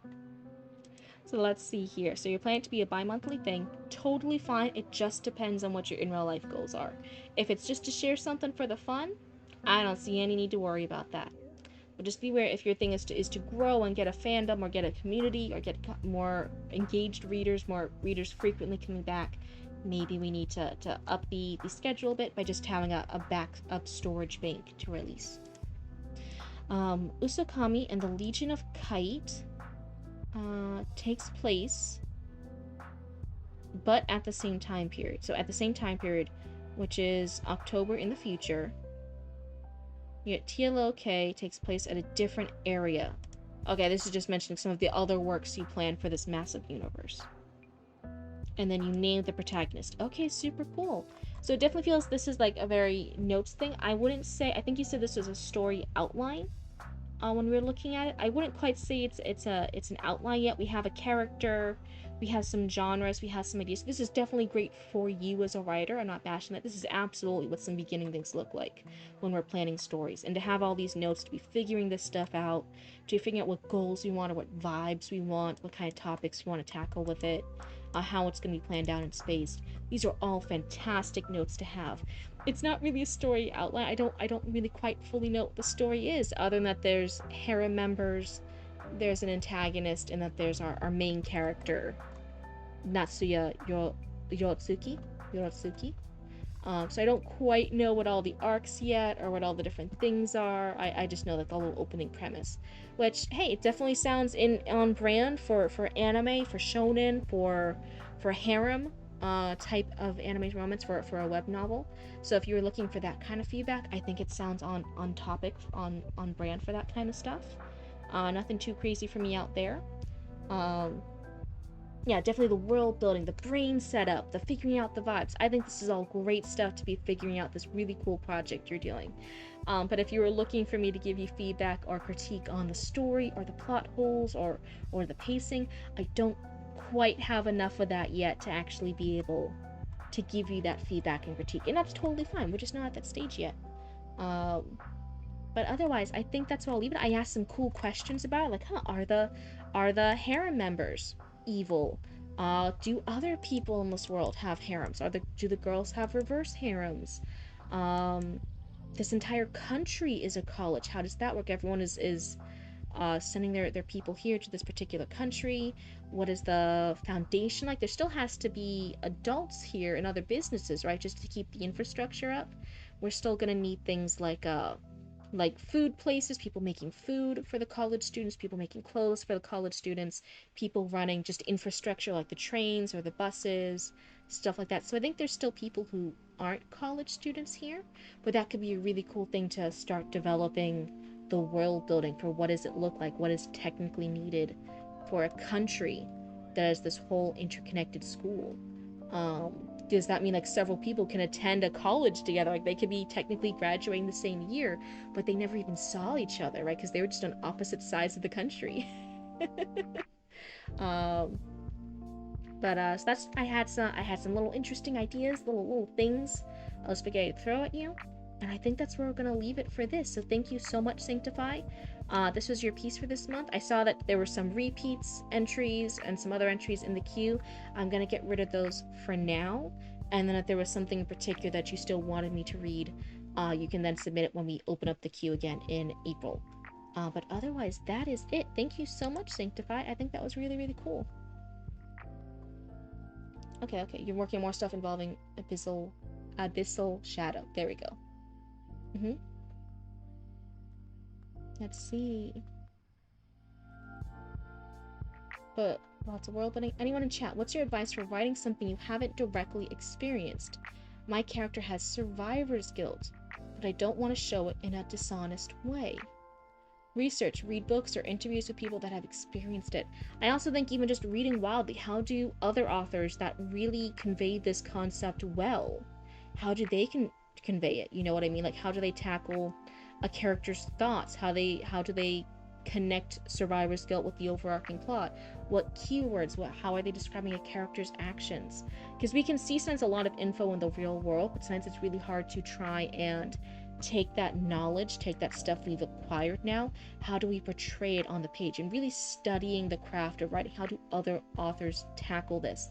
Authors that you like, even authors you don't like, how do they tackle it? How do they tackle it well or not well? What's some things to avoid? What's some things to try and copy as well?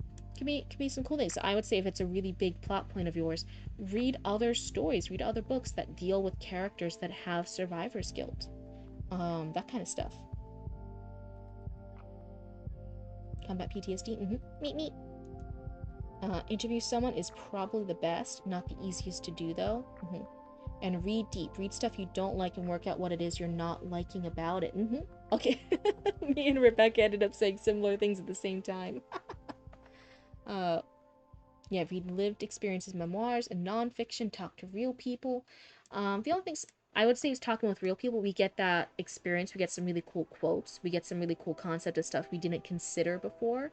Um, but sometimes they will say like such niche niche specific things to them that don't always translate too well.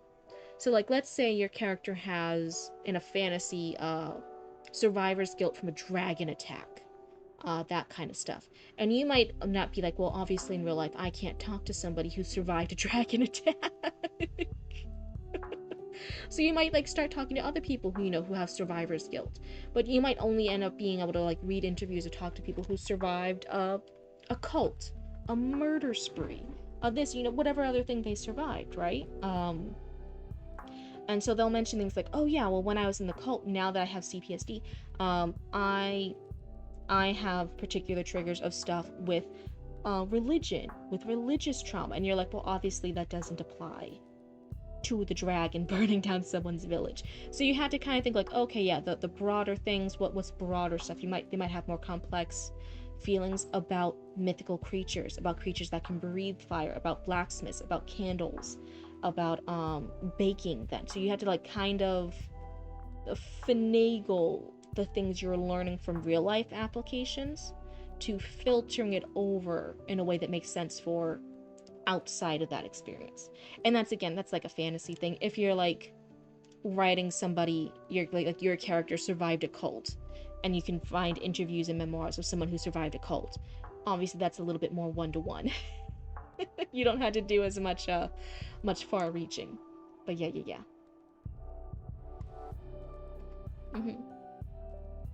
No, it's hard for him to talk about it. Godzilla -1 is survivor's guilt. The more lived experience people you talk to, the broader picture you can get of the shared aspects versus the unique aspects. Unless there's also a dragon cult.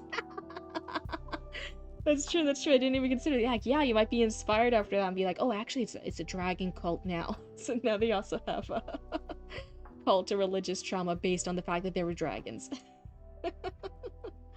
uh, Station triggers are no joke. Well, thank you, Cryptid, and everyone else in the chat who gave input. It's such an honor learning from you all. Hey, thank you for asking the question, Casper. I'm glad if we were able to give you any ideas that help, that work. That's also really cool. For really, really sensitive stuff that you might not have the budget or the time or be able to find it at your local library, but you want to see more about it, sometimes this is a little bit more not as good of a source, but sometimes it's a more easily accessible source, depending on like what books, movies, TV shows you have access to. But sometimes I also know there's a lot of Reddit support communities or online forums support communities for people who go through particular things, and you might be able to read stories and pick up on similar vibes from a wide variety of people who are having that safe space online to share similar stories about stuff. And you might be able to pick up like, oh, a lot of them correlate with this, a lot of them have a strong impact with this is something that several people on this forum thread page shared similar things with. That might be a slightly more easily accessible one if you need to do like quick last minute research before writing the character confronting the dragon cult. To get an idea of like, oh, people who have survived cult experiences, let me look up this forum group online of multiple people who've escaped cults and see how they're talking about it, how do they process it, how long are they saying it took them to get to a healthier mind space, what kind of techniques did they use to get to a healthier mind space afterwards. You can kind of have that online community reference too. Lurk, oh, thank you so much, and hey, thank you so much for hanging out with us. Things like people sharing reels on Instagram, Facebook, TikTok, etc. as well.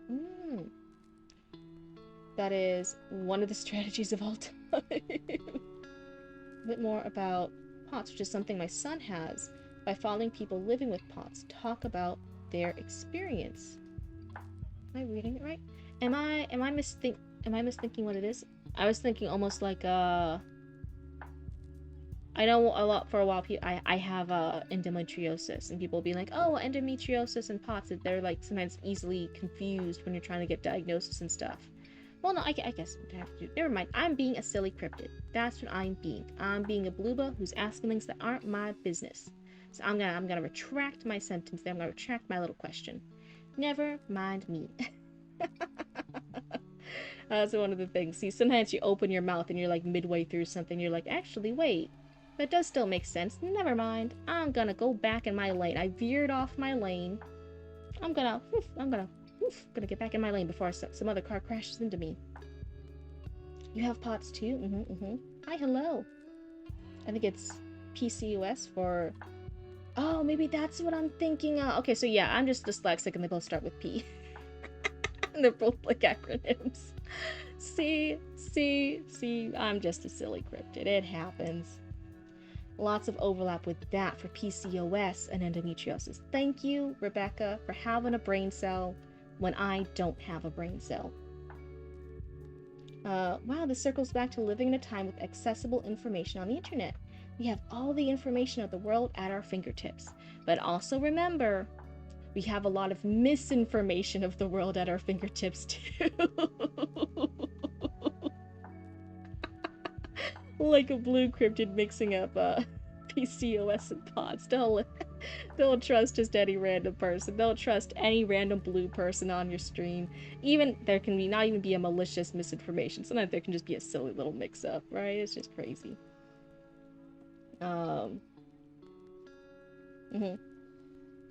Said I have a tism until the doctor went, oh, you just traumatized and that can mask like the tism. I have no idea what to think. Oh no. Orthostatic tachycardia syndrome. The body doesn't know how to body and blood properly. So when you move or change posture too quickly, it makes you super sick. Oh, that sounds so horrible. My heart goes out to them. That sounds like a really tough thing to deal with. Extraordinary claims require extraordinary evidence. Thank you for explaining it properly. Yeah, thank you so much. That was very kind of you to do the little extra research and make everyone in chat today a little bit smarter. Neat. A little layman explanation for something super complex, right? Oh, just yeah, it's the, it's the Twitch chat character limit version of explaining something in detail. It happens. So okay, let me go ahead. I can properties. Before everyone thinks that my little weave screen here is written by the wonderful Lord Sanctified, we don't need that. They didn't write all my silly bullshit here on the screen. I'm gonna open up this. And yeah, but did I say it before? Thank you so much, Lord Sanctified, for sharing your ideas with us, for sharing your stories with us. I always say, like, hey, like sharing your stuff on stream is really, really scary and nerve-wracking, especially the earlier stages it is, when you're still having those initial thoughts, when you're not like anything's like fully concretely set yet, and you don't have all the pretty words. It can be really nerve-wracking to share it on stream. It's one of the scariest versions of having a critique, but I think you guys are all really brave raccoons, and we have a cool community here, so I'm very happy you guys trust me with running that. In the meantime, delete. Well, just deleting all this, and again, sanctify. It's just because I was like, oh man, like the queue's getting cleared out right now. But yeah, for anything else that we haven't read of yours, if you still want it to be read, just submit it when we open it up again in April, and it will be all good. But for now, just to have the queue be a little bit clearer, a little bit more manageable for me. Oh, thank you for the hydrate or dihydrate. I'm just deleting stuff real quick. Oh my goodness, you guys, the queue's looking a lot shorter. It's getting there. Okay, here's your sippy.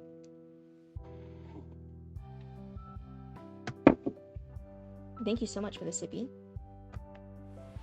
Oh, posture check. That's right, everybody. All my raccoons. Check your little raccoon spine. Stretch your little raccoon fingies. Twist your little raccoon necks back and forth and up and down. Make sure your necks aren't too crazy. Unshrimp your spines. And then we get all nice and comfy and cozy again.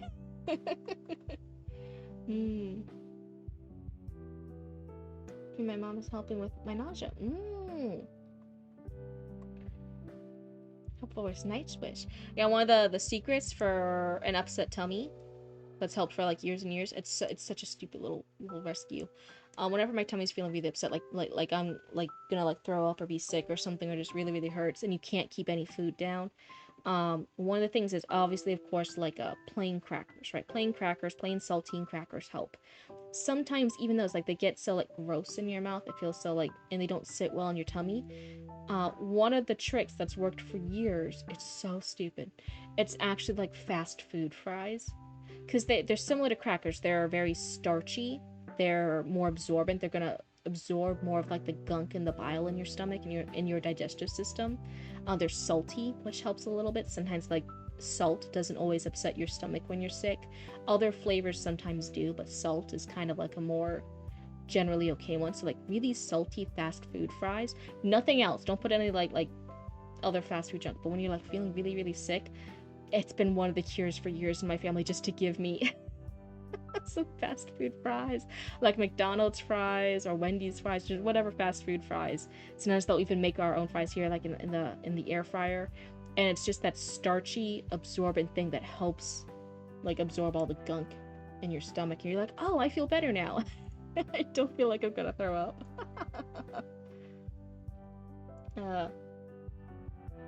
Trying to write more of Jumping Jack Flash, but I feel a little stuck right now. Think I'm getting in my head about it, worried that whatever comes next will be disappointing compared to the first 3 chapters. Well, one, Lambda, it's never about like, oh god, why can't I write it perfectly the very first time? Oh no, everyone's gonna hate me and throw banana peels at me. One, you might figure it out, right? It's totally okay. It might still be just as amazing, and you're right, you might just be in your head about it. But let's say worst case scenario, right? Absolutely, because I know sometimes just getting reassurances doesn't help me. So worst case scenario, right? Absolute worst one. Let's say the next part does suck. You wrote it all down. It's not working out. It doesn't make any sense. The characters change. They're inconsistent. The readers won't like it anymore, right? It's just like, bleh. It's just not hitting. That's the absolute worst case scenario, right? Do you know what will happen?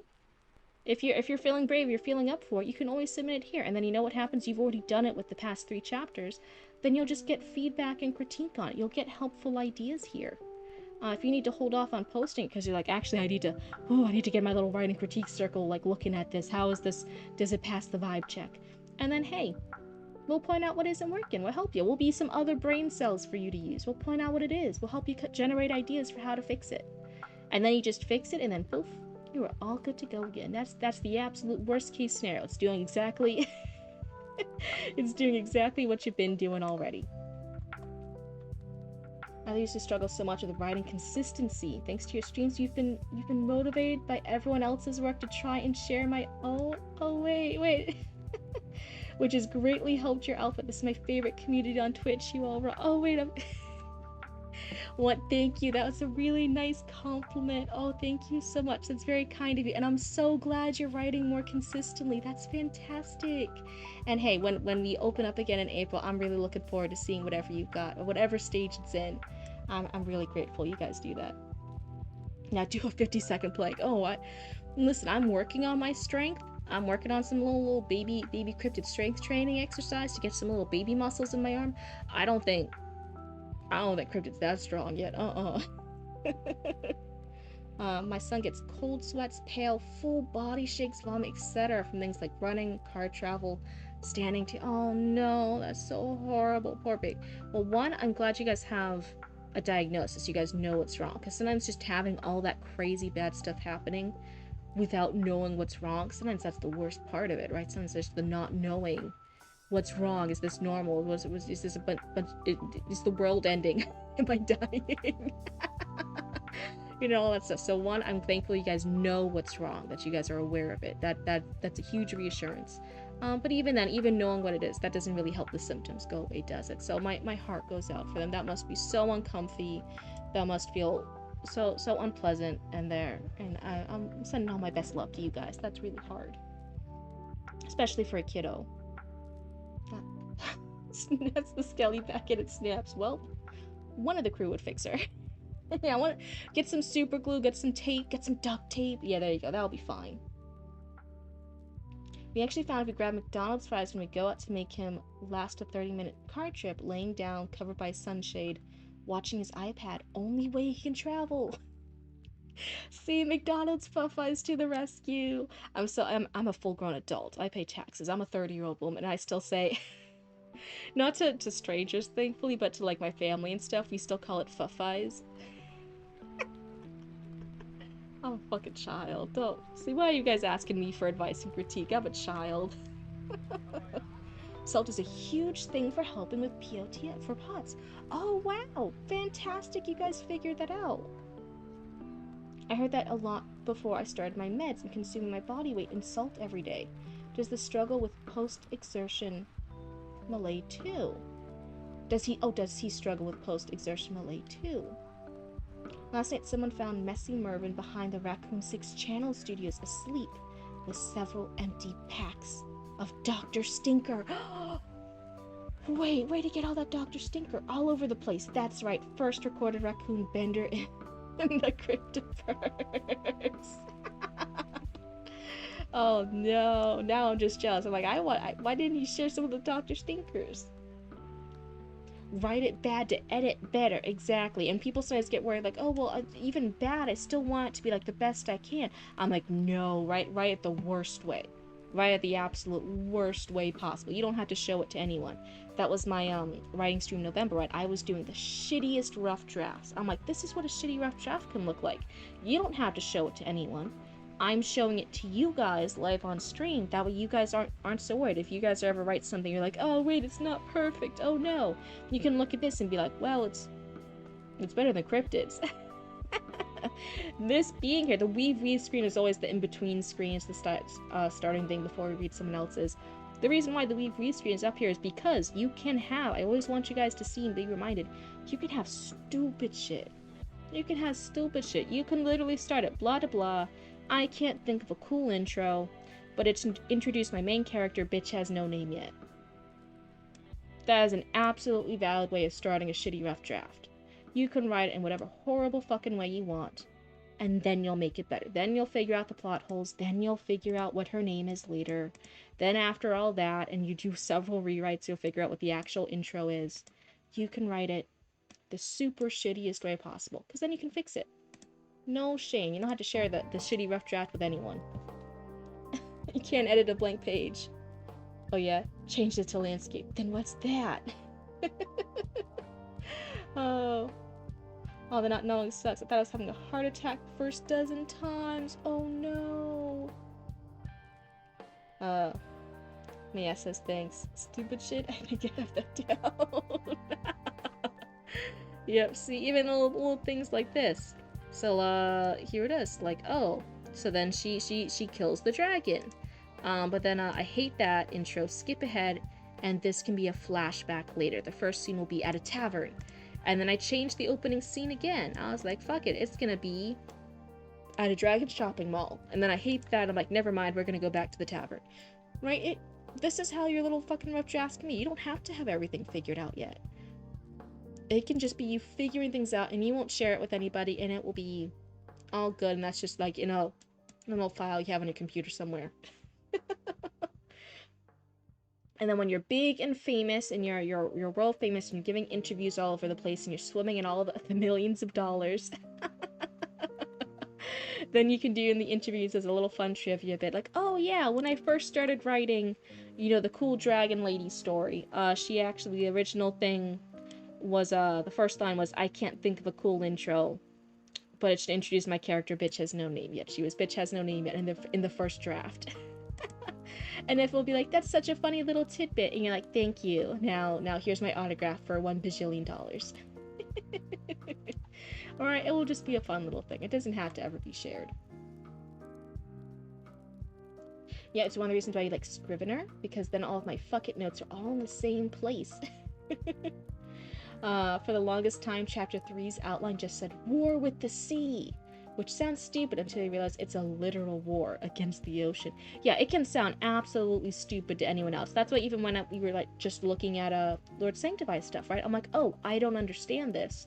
But that's totally okay, because it's not for me, it's for Lord Sanctify's notes. So as long as Lord Sanctify knows the answers, or knows what this means, then hey, that's what the intended purpose is. And I just gave little ideas and stuff from what I understood. But yeah, absolutely, your super shitty first rough draft does not have to be good, and does not have to be understandable. It doesn't even have to sound good. Yeah, gallstones at 18, everyone said it was acid reflux. They passed, but I got them again at 20. Oh no. But I was drug seeking because I was a little scrubby. I went to another hospital and they told me that my gallbladder was practically mush because I was so bad. And they had to operate to remove the entire thing. Oh no. And then you couldn't drink for your 21st birthday. Oh no. I'm so sorry. That sounds so rough. Yeah, not knowing what's wrong sucks. Meet me. Hi, Cryptid. Get tickled? Oh no. Hi, Maximus. So good to see you. We're in chapter 1. The king is not right in the head. That's true. That's true. Okay. So, let's see here. We have... Oh, thank you so much for the sippy. Here's everyone's sippy. Thank you for the hydrate or dihydrate. I'm being a good Crypt today. I'm having water again. Yes, last stream I had a little cheat day. I was drinking more soda. Today, I'm being good for stream, and I'm just having water. So that's good. You're still here, just reading through your own story? Oh, perfect. All good. Meep Mervin Burps. Cryptid, 44 stream streak? Oh my goodness, that's fantastic. I'm so like, oh my god. Hello, Vera, it's so good to see you. We just finished reading from Lord Sanctified. They had a little story outline, some opening vibes, some opening stuff for a new story they're working on. So we just finished that one. So let me see who's still in queue. We still have Honey Boy in Discord, but I believe that one's actually Zatra. And then for the longest time, Zatra's been in chat here on Twitch, but I didn't realize they were Honey Boy because that's different usernames. Oh, poor Zatra. So we have Zatra, we have Cam Gilbertson. I think we're just finishing a chapter for them. Honey Boy is such a cute name, though. It is a super cute name. But I just didn't realize Honey Boy and Zatra were the same person. I think they are now. The day your streak falls is the day I wonder. Calendar Dark is not on the server anymore, I don't think. Yeah, I tried to reach out to them. I tried private messaging them first. I private messaged some other people. They're not on the server anymore. I covered them. But Callie, I'm like, this is so weird because I do see them in the Discord. Not in the Discord. In the Twitch chat sometimes. Sometimes they'll come over and they'll pop in and they'll say hi. I think it's just they have a different account. But I'm not sure what the new account is because it's another new, like, Callie username. It's just a different one. Why is it almost lunchtime when I realized I forgot to eat breakfast? Oh no. Do you put the Discord name on the stream or the Twitch name? I put the Twitch name because that's the one I'm seeing in chat, and otherwise I'll keep forgetting who I'm talking to in the Twitch chat. I guess if anyone ever specifically asked to like have it by the other name, I'd be like, oh sure, okay, but then just be aware that Cryptid's gonna keep forgetting which username she's talking to in chat because her brain cells don't work that far. We have Cam Gilbertson, Callie, who I think is still in Twitch, but not under this account on Discord anymore. So if anyone sees Callie pop on to say hi real quick, be like, hey, wait, Callie! We need to know how to contact you for your car's extended warranty. No, I'm kidding, about their story being read. BB's Art Boutique. In each one that I can't see on my screen, I had to check on the phone. If my stream breaks, I think Cryptid will leave the swamps on me. And I'll just send you a message. I'll be like, oh, hope everything's okay with you. Hope everything's okay. I don't do anything too crazy. I'm not that crazy person. Like I said, I never want you guys to show up because you feel guilty. Like, oh god, I showed up to the last few streams. Like, Cryptid is expecting me. I have to show up. This is a fun place. This is supposed to be like a casual thing. I already stressed enough in day-to-day life. I'm already stressed enough setting up the stream every time. I don't want you guys being stressed. That would be a horrible feeling. So I'm on a stream the other day. If I see him again, I'll see if they will reach out. All good. Maddie, are you alive? I eat so slow that I can just eat one meal for the day, and that meal is breakfast or something. What? Is it the sloths that eat really, really slowly? Or koala? No, I don't think koalas eat really slow. I think it's the sloths that eat really, really slowly, where it's like, what are they doing? My 15 stream streak. Oh, thank you so much, Vera. That's fantastic. So let's see over here. Let me open up the Discord. Let's see who's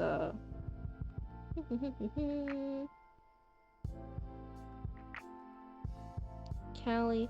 Haffy the Hound. That's one of the other people. There we go. I can't see it on the web version, but I can see it on my phone. Haffy the Hound, Callie, BB's Art Boutique, and then the earliest person now is someone whose username is just like a 0, like the number 0 with the line through it. I have reached out to them. I've messaged them. I believe they're still technically in the server, or at least they were when I messaged them. And I'll just give them a day or two until the end, and if they message us by the end of the month, then hey, we'll do it. And if not, hey, no big worries. We'll just remove it from the queue for now. And if they hang out with us later, then they can always just resubmit. It's not a big deal. Reload's not anymore. Your phone wants your attention, Cryptid. What does Bigfoot want? Oh, that was just the Discord going, because I turned it on because I couldn't see on the desktop version Haffy the Hound. It just shows an H ... So I need to pull up my phone to see what it was. You've written 360 words in 2 hours. Hey, that means those were really hard fought and hard won 360 words. That's some good progress. That's fantastic. It just means it was a really big struggle, but you still did it. Yeah, words are words, 100%. Because my grandma notices I get more skinnier. Oh no. Oh no. And the grandmas are always pointing out, they'll be like, I feel like grandmas are always the kind of thing that are always like, oh, you're too skinny, you need to eat more. And then as soon as you eat more, they're like, oh, you're gaining too much fat, you need to eat less. Oh no. And I feel like grandmas are absolutely, as a class, as the grandma class, they absolutely do that. I don't think there's any winning. Word for the word God, he cares not from where they flow, only that they do. Doing some tweaking for something that are huge spoilers for Barry's entire saga. Trying to get to the part where I'm gonna move that last part of chapter 1 down to chapter 2. Very cool. Your grandma was the opposite? Oh no. Oh, thank you for the 5 stream streak, King Cow. That's awesome. Meet. You are underweight? Oh no. Well then, yeah, you need to start eating all that yummy, tasty food. Whatever your favorite meal is. You know what I mean? But I don't really know you. I don't know your life. I guess I shouldn't be telling you to do shit, huh? I'm not the boss of you.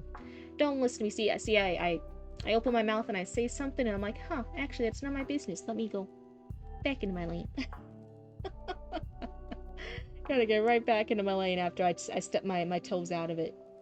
Nom nom nom. Yeah, I was really hungry before stream, even though I was feeling sick. So I was really ambitious and I made a pizza.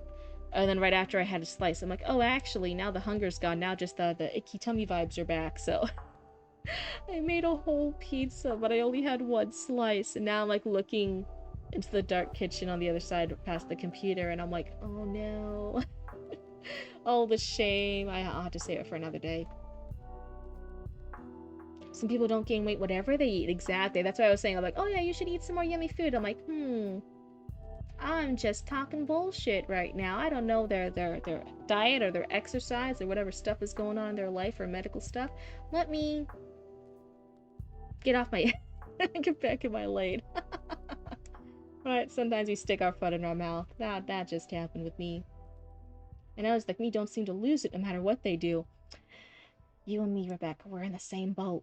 You and I, we're the same boat. We're we're the same boat, dealing with the same struggles. He has solid bones. I was on a stream. He made himself hungry talking about honeycomb ice cream. Like he'd eat all kinds of junk, but nothing seems to put meat on his bones. We'll blame hormones. We'll be flying in the sky. That's true. Yeah, I can't gain weight either. Just never feel hungry. So, hold on. I did like wait before I stick my. You gotta check myself. Okay, check myself. So, I don't know you. I don't know your situation. I don't know nothing about any of that stuff. I don't know nothing about nothing except about the things I do know. One of the things I do know is for me personally, from personal cryptid experience that may not apply and probably doesn't apply to a lot of you. But one of Cryptid's issues in the past was I would get really, really low on iron. It's part of the things with endometriosis, right? When I was younger, I was really, really low on iron. And one of the things that can happen when I was really, really, really low on iron was I actually wouldn't be able to feel when I was hungry. And because I just always ate whenever I was hungry, right? It was just always like that free access to food. Like, oh yeah, if you're hungry, then eat. But I wasn't hungry, so I wasn't paying attention. When I was eating a cryptid, when I was a teenage cryptid, I went, and I almost fainted. I almost passed out because I couldn't feel the hunger. And then I'd like make my, like, when my cryptid would be like, oh my God, she would give me food. And I'd be like, what? No, but I'm not hungry. But I would eat it, and then I'd feel better because I almost passed out because I didn't eat. But I'd still be there like, but I'm not hungry. What's happening?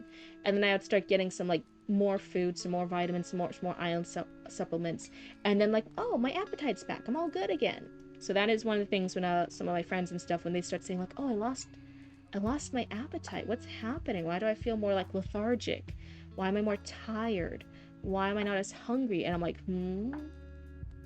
are your iron levels low? And then they'll take some iron after a little bit, like, oh, everything's back to normal again. Now I'm hungry. Now I have energy. Now I'm not. So that is one of the things. It's not a surefire. Why there could be a bajillion and one other things. But like, well, one of the things just to get double checked out of that bajillion and one is like, hey, double check your iron levels. Make sure all that's in right proper order. Someday chatting out will be a real yard gnome. Oh my goodness. Cryptid, varmints, Helga, Zatara, oh my god, it's so good to see you. Zatara, quick question. I believe I am a silly cryptid, and I can't always remember when people have two different usernames between Discord and Twitch chat. I believe you are Honey Boy in Discord, and you were waiting. You have a story submission. Am I right? I would feel better if I eat.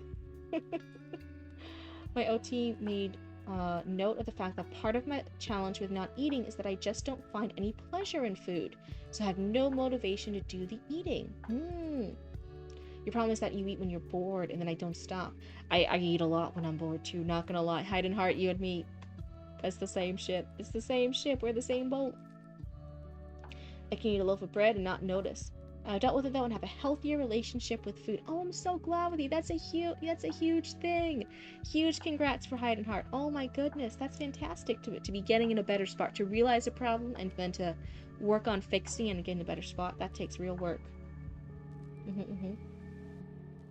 My mood is suffering because of the hunger. Oh, that's you. Yes. Oh, Zatra, that's perfect. That's perfect. I now imagine in the Cryptid universe, Cryptid is eating rebar? Wait, why would I be eating that? Are you sure? Isn't my mom's meatloaf? Oh my goodness, what's happening here? Okay, so first of all, Zatara, are you okay? Are you sticking around enough? Would you like us to do your story submission right now? Let me know if you have enough time for it. If you were just like peeking in chat for like 5 minutes and now you're like, oh, I won't be there for long enough. What do you mean? But if you have the time, then hey, I am happy to tackle yours right now if you want to. But yeah, my mom's relove is a crazy, crazy self-hit. Oof, you're back. Hi, King Cal. It's good to see you. Anything crazy happen? Were we fighting demons on the way here? Yes, that'd be great. I'll be here. We just crashed for the first couple of hours. All good. Honestly. Guys, everyone, little knock on wood here moment. It's been over 2 hours and we haven't had tech issues, right? Oh my, I already knocked on wood so I can say that. But yeah, everyone else in chat, knock on some wood because that hasn't always been the case. I want access as a viewer. Request access. Zatra, I just had to request access real quick, so you might have to give me permissions. I just requested access as a viewer. Wait, I'm not streaming music again? What? What? No, I have music. I have music. I have music. Banned.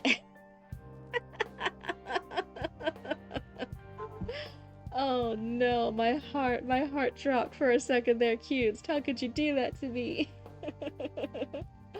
Oh. Which phrase is it again?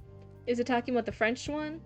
Is it talking about that one word that we all made that you weren't using correctly, elegantly? No, no, you're still banned from elegantly. Funny little side note, I'm making because I'm doing editing stuff for Chatty Matty stuff. The other word he's banned from is giggled. That's one of the other words, so I'm like, Maddie. Chatty Matty, just because they're a woman does not mean they giggle. Oh my goodness, everyone is giggling. All these grown women, all these grown adults, even when there's not something funny, they're giggling. I think there was like 3 or 4 times on one page one time, I'm like, Chatty Matty. Oh, access granted, little blue lady. Oh, thank you so much. Okay, okay, let's get on over here. Let's get all set up and ready. Google Docs. The hunt in the shallows. Okay, okay. Let's get this all ready. So then I'll make the little thingamajig here. It's from the lovely and wonderful and amazing Zatara. And I think there's something else in the end of the name, right? Zatara _85. Okay, there we go. Right? Yeah, there we go. Bless the stream that there's no stream scope. But you giggle often. I giggle often. But the fact that there's like 20 plus female characters and the only thing they do is they also all giggle. I think there's been like a cackle or two from somebody. I think there's been like one laugh. So if I'd have to go back and count it. But like all these grown ass adults, all these like women from all the different ages, they're all giggling, and I'm like, it's sometimes from multiple characters on multiple times on the page when nothing even funny happened, and I'm like, why are they all giggling? This is so weird. Why do they all giggle? Neville chuckle, never chuckle, only giggle. Society. You will add more giggles then? No! No, way to backfired. Watch me. But yeah, the other part is, also like, even though I won't say pick, but remember, like, this is I'm keeping like a social thing together. I always say like I actually really do laugh. I actually have a witch laugh in real life. I have a really horrible cackle that Mama and Papa Cryptid and Roots make fun of me that I sound like a little cackling witch. But that's when I'm like laughing really hard, right? And again, like, this is it's not like customer service. Customer service is hard. But this is like a little thing. I'm hosting you guys here. I'm in like host mode, right? We're all together. We're all doing all this. And so then, yeah, part of that friendly, keeping things nice, keeping things moving, little host mode persona is what you do. You like giggle a lot. Especially, you guys will also notice, like, sometimes it's a genuine, like, little, like, giggle, like, oh, haha, it's so funny. This is so cute. Like, an encouraging one. And then other times I'm like, oh, wait, I'm saying, like, a little rebuff. I'm, like, trying to get things back on top. Like, I'm trying to gently move someone the other way, and then how do you soften that blow a little bit? You giggle a little bit, you're nice little blooba, and you giggle while you say it. You're like, okay, now we're gonna do this instead. Nope. And that's one of the things, right? You're like in host mode. You're making this all presentable. So characters in the story who are genuinely like reacting a certain way, they're not a silly little blooba hosting people right here in her chat, right there. They'd be laughing genuinely. They would be doing chuckles. They'd be laughing. They do like belly laughs. They do fake laughs. They do awkward laughs. Whatever personality is coming through again. But like when every single character is giggling, I'm like, wait, this is so weird. Why are they all giggling? Nothing even funny happened. Why are they giggling? Goal, make Cryptid cackle. Oh no. I don't even know if my proper mic settings, if it will pick it up. Yes, I can confirm Barry giggles less and less as the books go on. Feed, the bitch goes, one of us needs to giggle. Challenge accepted, hide her. Oh no. And you're 20, touche. Barry's like 23. Barry's 23, am I right? Am I wrong? I think Barry's 23. She's 23 decades, right? I make people nod inside because I nod inside a lot. Oh no, tee-hee-hee-hee. Yeah. Adults can't giggle. No. Adults definitely can giggle, but that's like a particular, I don't know, giggling compared to laughter carries like a particular vibe, a particular meaning. It also has to do with like personality traits. What are you trying to convey about these characters? And I was just noticing like, oh, if it's a woman, in the story they giggle, and if it's like a guy then they laugh, and I'm like, wait a second. uh no tickets in the remaining. When she's like talking with I'd have to go back and look. Hold on. Hi, pretty Baba B. Are you no, is it a Lucy Plushy? It's a Lucy Plushy. Hi Lucius, I love you, baby boy. I'm gonna look at this real quick. Thank you, Poosh. I'm so sorry. Was that your bed? Are all those pieces of paper your bed? Hold on. Eat. When I was young, I learned to faint on command, which might cause some interesting scenario. Oh no. Like I had a camp guy that had a maniacal laugh, but if another guy tickled him, he giggled. Oh, that's so funny. That's a funny little character quirk. I like that.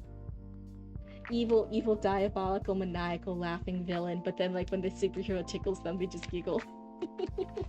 That'd be cute.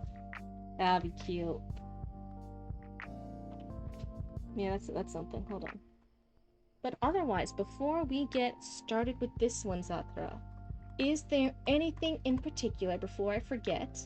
Because sometimes I start reading people's works and then I forget. What is the story about? What is this thing for? Is it a short story? Is it a web novel? Is it for a full novel? Are you looking to be self-published, traditionally published? Is this a fanfic? Is this just a funsies thing? What kind of thing is it? And what kind of critique are you looking for? Do you want critique on the characters, on the pacing, anything particular, or just general critique? Let us know. I went to a hospital because I didn't study the exam because I fainted. You got out of an exam because you just pretend faint. Oh my, you fainted on command? Oh my god. That's a crazy tactic. Let's see here.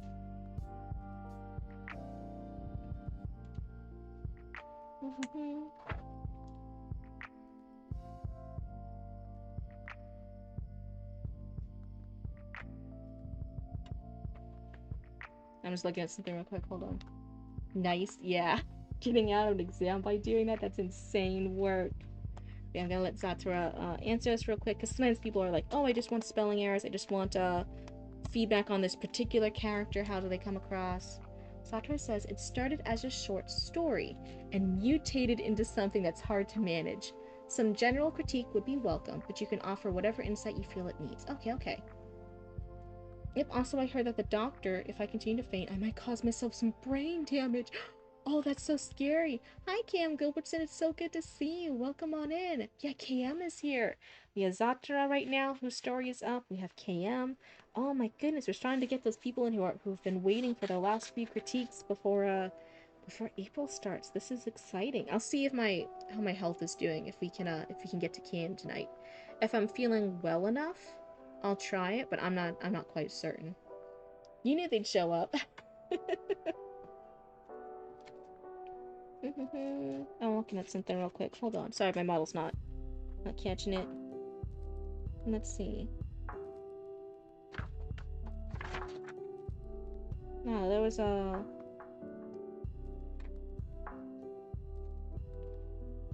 20-second... Looking at something here. It's about a noble that is obsessed with the idea of being immortalized as a folk hero.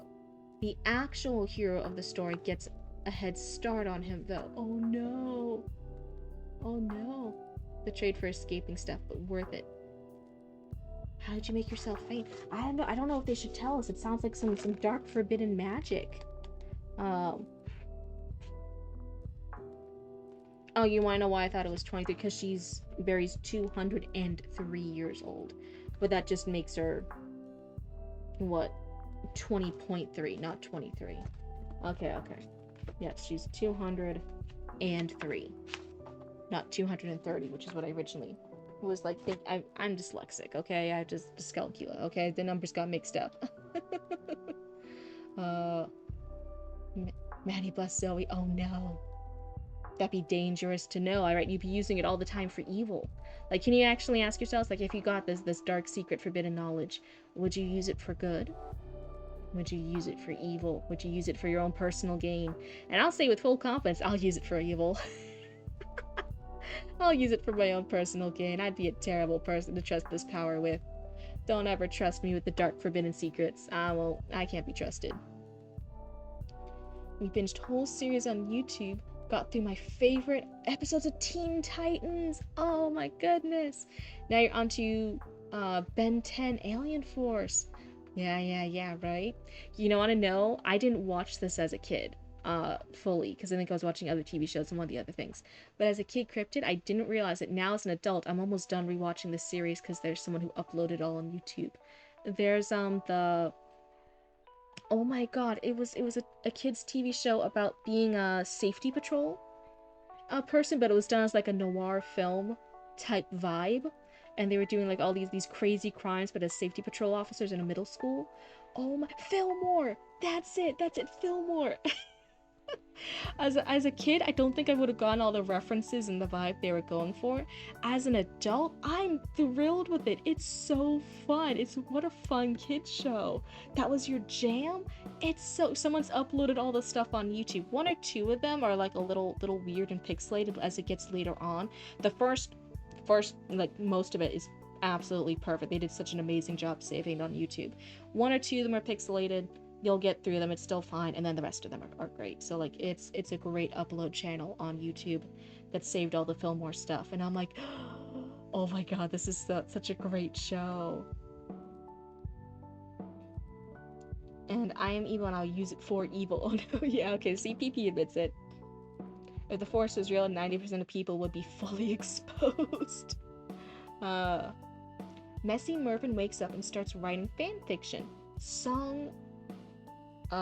Fanfiction song of Cryptid as Bowser? Wait, Cryptid as Bowser? Oh my goodness, this is a crackfic. My one and only true love, Messy Mervin. Oh no. That's my jam. But yeah, Barry is 203. Yeah, but you see, my dyslexic ass was like, oh, 23. Hold on, I'm gonna sneeze real quick.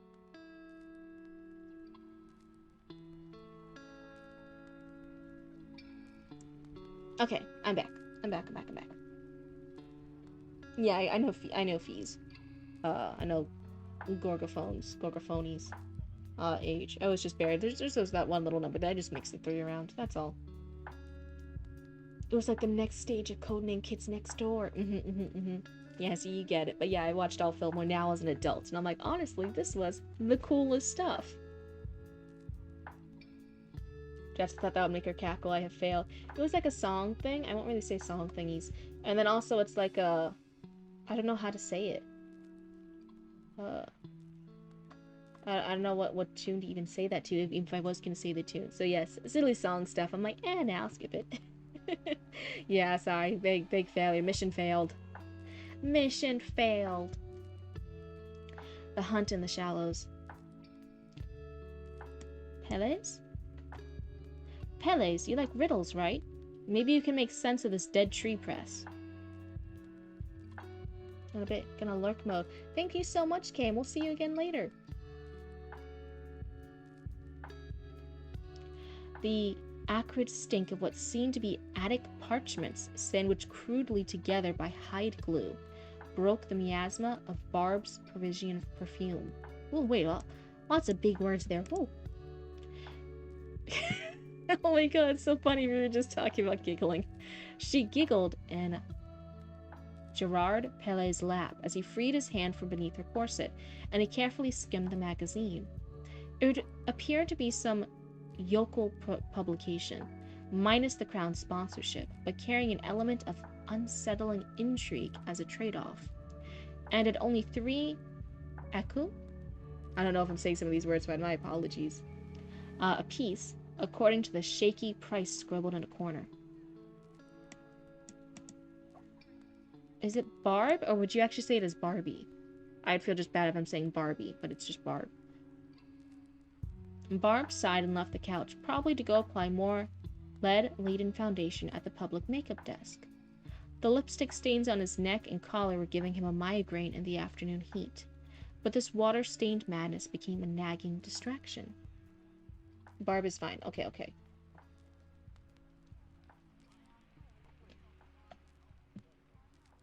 Marceau, the friend that handed Gerard the papers, went to give Barb a neck rub after she seated herself. This was indeed a den of many distractions, but the stink of boredom was probably a more prominent figure than anyone in the room. Flies buzzed even more incessantly than the gossip, and as insidious as some of these rumors were, the flies were at least honest about who they were. He poured another cup of rosé to help dull the headache, rolling his floofy sleeves up to stop clinging so much to the sweat on his arms. What first stood out was the new map of Mother France. The shoreline had swallowed the countryside from, it's not pronounced nice in French, it's pronounced like Nice, from Nice to Marseille. Gerard's gaze fluttered somewhat over the text, as if something in the air was blurring the hand-scrawled letters. I'm Nice. Oh, hey! I didn't completely fuck that one up then. I'm probably revealing so much about myself for someone who had done multiple years of French class in middle and high school. How little I have retained of it. There's probably gonna be people poking at the screen being like, how did Cryptid get it that fucking butchered and wrong? And I'll be like, well, listen. I'm just a silly Cryptid, that's all that happens. The next one's where it's pronounced Carses. Oh, okay, okay. Carses consumed. Waterline devours southern district. Oh no. It's I think historically the French have had a lot of problems with some of the water management. Like there was even a whole section in time when maybe even multiple, where the Seine, that main river in like Paris, like kept flooding and covering all their streets and stuff, and people just had to like make little ramshackled like little walkways and stuff with like boards and like different things in order to get across, because the streets were just flooded. You did heard of that? Yeah. French is mandatory in Canada. Yeah, that makes sense, because it's like one of the main languages there, right? I scooted by with no French. There were crude sketches to accompany the long and narrow passages, showing a house threatening to sink into the mire, with a maiden down on her knees in despair upon the roof. There also seemed to be lines crossed through various sentences, with corrections crammed in with a feverish volley. So there were first ended, hold on, had swallowed. Should it be there also seemed to be lines? Or there were also lines crossed through various sentences? Oh, so that seems almost like present tense, when I feel like some of the other stuff is past tense. Could that just me being like a little silly Cryptid? Possibly. But that's what my brain's telling me. None of the art listed any credited artist, and there almost certainly seemed to be several. And the fish, they seemed scrawled from a 5-year-old's memory. I didn't recognize any of the ones being depicted. Wait, what? I didn't recognize any of the ones being depicted, but they sure were some toothy fellows.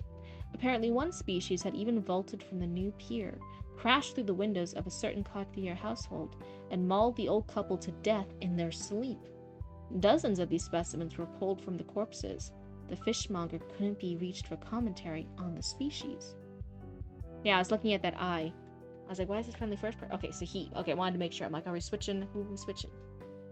Nice catch. Thank you. I'll fix that right now. Perfect. Then, hey, if nothing else, I helped with one thing. One thing caught. Yay! A night watch had been established to monitor the town and shoreline at night. 4 had already been attacked, 2 killed by unseen assailants. Ooh. Oh my, so yeah, even the night watch is like suffering. That's crazy. The lines drew the courtier closer and closer to excitement he hadn't felt in nearly half a year, as humble Carses apparently needed a hero to rescue them. Ooh. Then he saw it. One line that instantly filled his vision with red. Requesting assistance of Hunter Jules Citron. Fishy!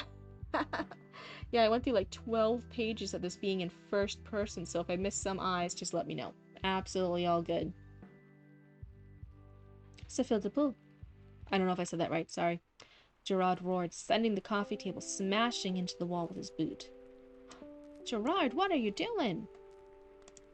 As the crash of ruined varnish settled with the dust and cast-off wig powder, he heard the sing-song titter of laughter, mixed with a thinly veiled applause resembling the dull rapping of arrows finding their bullseyes in straw. Their judgmental stares bore into his shoulders, the tightness in his trembling hand shaking the crumpled-up magazine. He knew what he needed to do. Gerard, try the vanity next, called out Barb. How about you straighten out your wig first? He snapped back, storming off with a litany of offended gasps behind him. Finally, fresh air met his face as he flung open the door, the knob slamming rudely against the wall. A couple was jostled from their rendezvous behind some hallway drapery. He exhaled morosely as Roy, Oliver, and Frank approached from his peripheral vision like an ambush. Oh no. Roy... Oh no, it's not Oliver. Olivier. Roy, Olivier, and Frank. I kind of like Frank in the middle there too. Like Roy sounds like a nice name. Olivier sounds like a cool fancy name. And then Frank. That's a nice mix of names. I like that. Good side character names. So let's see. You're off to speak to the king, Gerard? Tell them Citron can't handle this on his own, Roy spoke. Wait, how do they already know he's off to see the king? Does he just do it often? Every time he's having a temper tantrum, he's like, oh, off to see the king. Is it like was it in Harry Potter? Like every time like Draco gets upset, he's like, my father will hear this. I'm gonna tell my father about this. Do you know who my father is? He's such a little shit. I wonder that. So you jerks read this too then? He asked, measuring whether he should send them flying through the hallway windows. Oh yeah, this guy's crazy. This guy's crazy. He's throwing furniture around. Or he's not throwing, he was kicking. He kicked furniture around. He's thinking of throwing his friends out the window. Oh my goodness, he's just on a rampage. Don't get too attached to them. Oh no, that's ominous. That's so ominous, Zatara. He is sort of on speaking terms with the king, but he's also grossly overstepping himself. Yeah. Oh no. Oh no. Harry Potter 4, Malfoy is the protag. Draco Malfoy in the year his father would hear about. Yeah. See, that's, I think there's, like, jokes of stuff like that where people, like, rewrite the book series or the book series titles with, from his name, from his point of view. And, people made jokes like that before and just redoing the whole series, and they're like, oh my god, he's such a little shit. That's why some people are like, oh, I'm so worried about making my characters likable, and I'm like, no, it's totally okay to have, like, someone be a little shit. Sometimes a character can be likable because they're like a little shit. Okay, you can give them bad qualities that just makes them a more well-rounded character, and like we need a character to dislike sometimes, right? I especially think in comparison, like then you have Madame Umbridge, you have Snape, you have like Voldemort, you have all these other characters you hate, and compared to like Malfoy's kind of like the one you kind of like hating. And you had this wide variety of different levels of response of a feeling you were supposed to feel about them. They kind of put it in perspective. Yeah, the year Malfoy was turned to a ferret. All the different things, right? It would be crazy from his point of view. But yeah, definitely even here we're seeing our main character, right? He's not like necessarily a good character. He's kicking furniture, he's threatening his friends, he's overstepping boundaries. But sometimes that's what makes a character interesting to hear about. Is that a student? Technically it's a parrot. And it technically wasn't Mad-Eye Moody. Which must have been wild for Mad-Eye Moody to hear about later and realize like, wait, you guys thought that was me, and you guys let me get away with that much shit. I could have done all that shit if I hadn't been trapped in this box. Inside a box, inside a box, inside a box, inside a box. I could have been doing like illegal curses on the students. I could have been turning students into ferrets. I could have been obviously favoring one student to win this tournament instead of the others. I got paid and someone else did my job. That's the level of sass I aspire to. But he didn't necessarily like have someone else do his job. He was trapped in a box and they kept like harvesting his hair to keep doing polyjuice potions. So he was just stuck there. He didn't even have a TV in there. He didn't even have a book. He was stuck in there for months. Meep meep. Oh, that's true. Sorry, that's like the little focus. Like, oh yeah, I should keep reading. So he's thinking of which one, if he should send them flying through the hallway windows. And ask for a raise, another chimed in, neatly sidestepping the question. Jules didn't even negotiate a price. He just took the fastest steed and dashed off. Lockhart, I'm definitely a competent teacher. You know what? He definitely wasn't. But you know what? He was one of the few not evil characters we got for a defense against the dark arts. He was one of the few that didn't actively try to kill them. Because there were other people who weren't evil, but they did try to kill them. You could look at Moody, right? Moody, not Moody. Mooney, Professor Lupin. Professor Lupin wasn't evil, but he did turn into a werewolf and almost killed students. Okay, Lockhart was just there being a fucking idiot. He was definitely a teacher, alright. We're not gonna say, I guess he was good or bad, but he definitely was something. Lupin was goated. Lupin was great. And now you can even see, like, one of my cats is named Lupin. It's named Lupin Dupin. Because he's like my little werewolf war criminal cat. He's my little werewolf cat. And then he has, his twin brother is Lucius, who's my little vampire cat. So I have little, a vampire and werewolf cat. And they're Lucius and Lupin.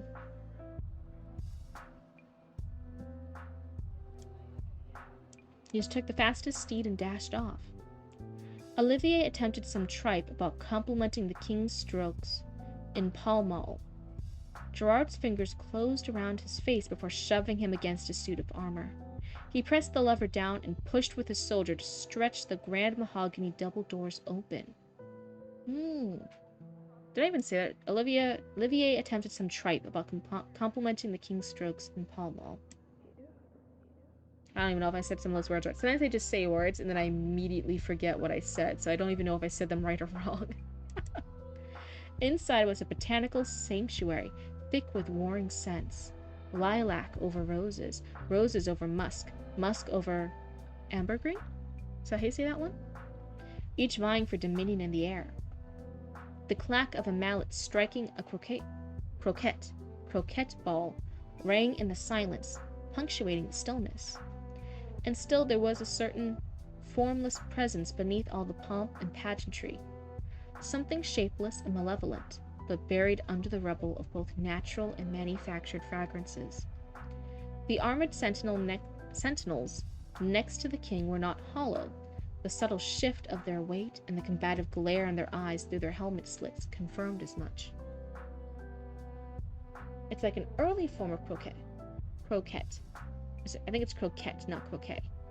Croquette. For many, many years, I succeeded in getting my dream job. What do you mean I had to kill the others? Yeah, Snape was done with so many people's shit for multiple years. Oh, so it is croquet. It's not croquette, it's croquet. Croquet? That still sounds wrong.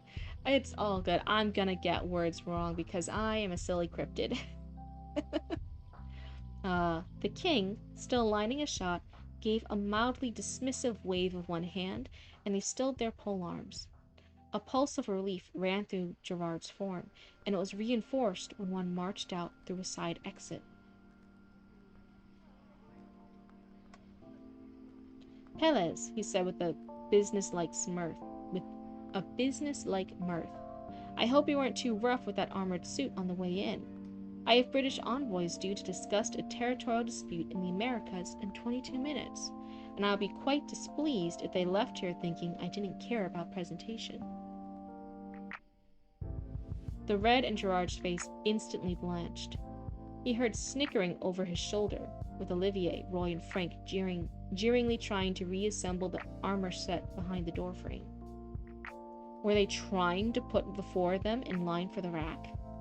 He hurriedly cleared his throat, bowing with his hand to his heart. I'm not here to correct the editor. Listen, you guys are totally free to correct the editor. Not gonna lie, not just me, any editor. Right? We can still get things wrong. We can still mess up. So it's all about keeping each other in check. All about keeping each other in check, that's all. Were that I might have a chance to litter it with new blemishes for the crown and for the people. Did you only send Jules Citron to aid the people of Carses? He was not such a bore as to ask if the king heard about the news. Of course he had. The king examined the haft of his mallet, his brow furrowed. Disapproval. He passed it to an armored attendant next to him. He exchanged it for another, then repeated this process once more. He then gave the ball a square, polite strike and found its target through the metal hoop. His smile returned, but without warmth. The kind of smile one would see before a date with a firing squad.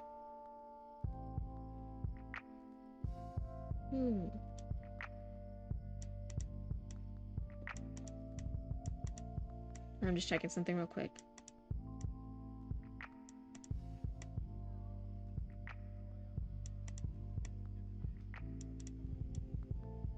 Okay, the sentence variety is good. Sentence variety is good. Given that man's pedigree, I would think fair Carses to be in good hands. With the highest of respect, your majesty, I must disagree. We don't know how much that town changed, or what dwells there. If he has no escort, no backup, he could vanish, and we would never know why. The mallet rested on his shoulder, and his gaze drifted out the window. There was a certain fabled eminence to the way the afternoon light bathed him in gold, and with how he looked in his tapestries, he almost certainly knew.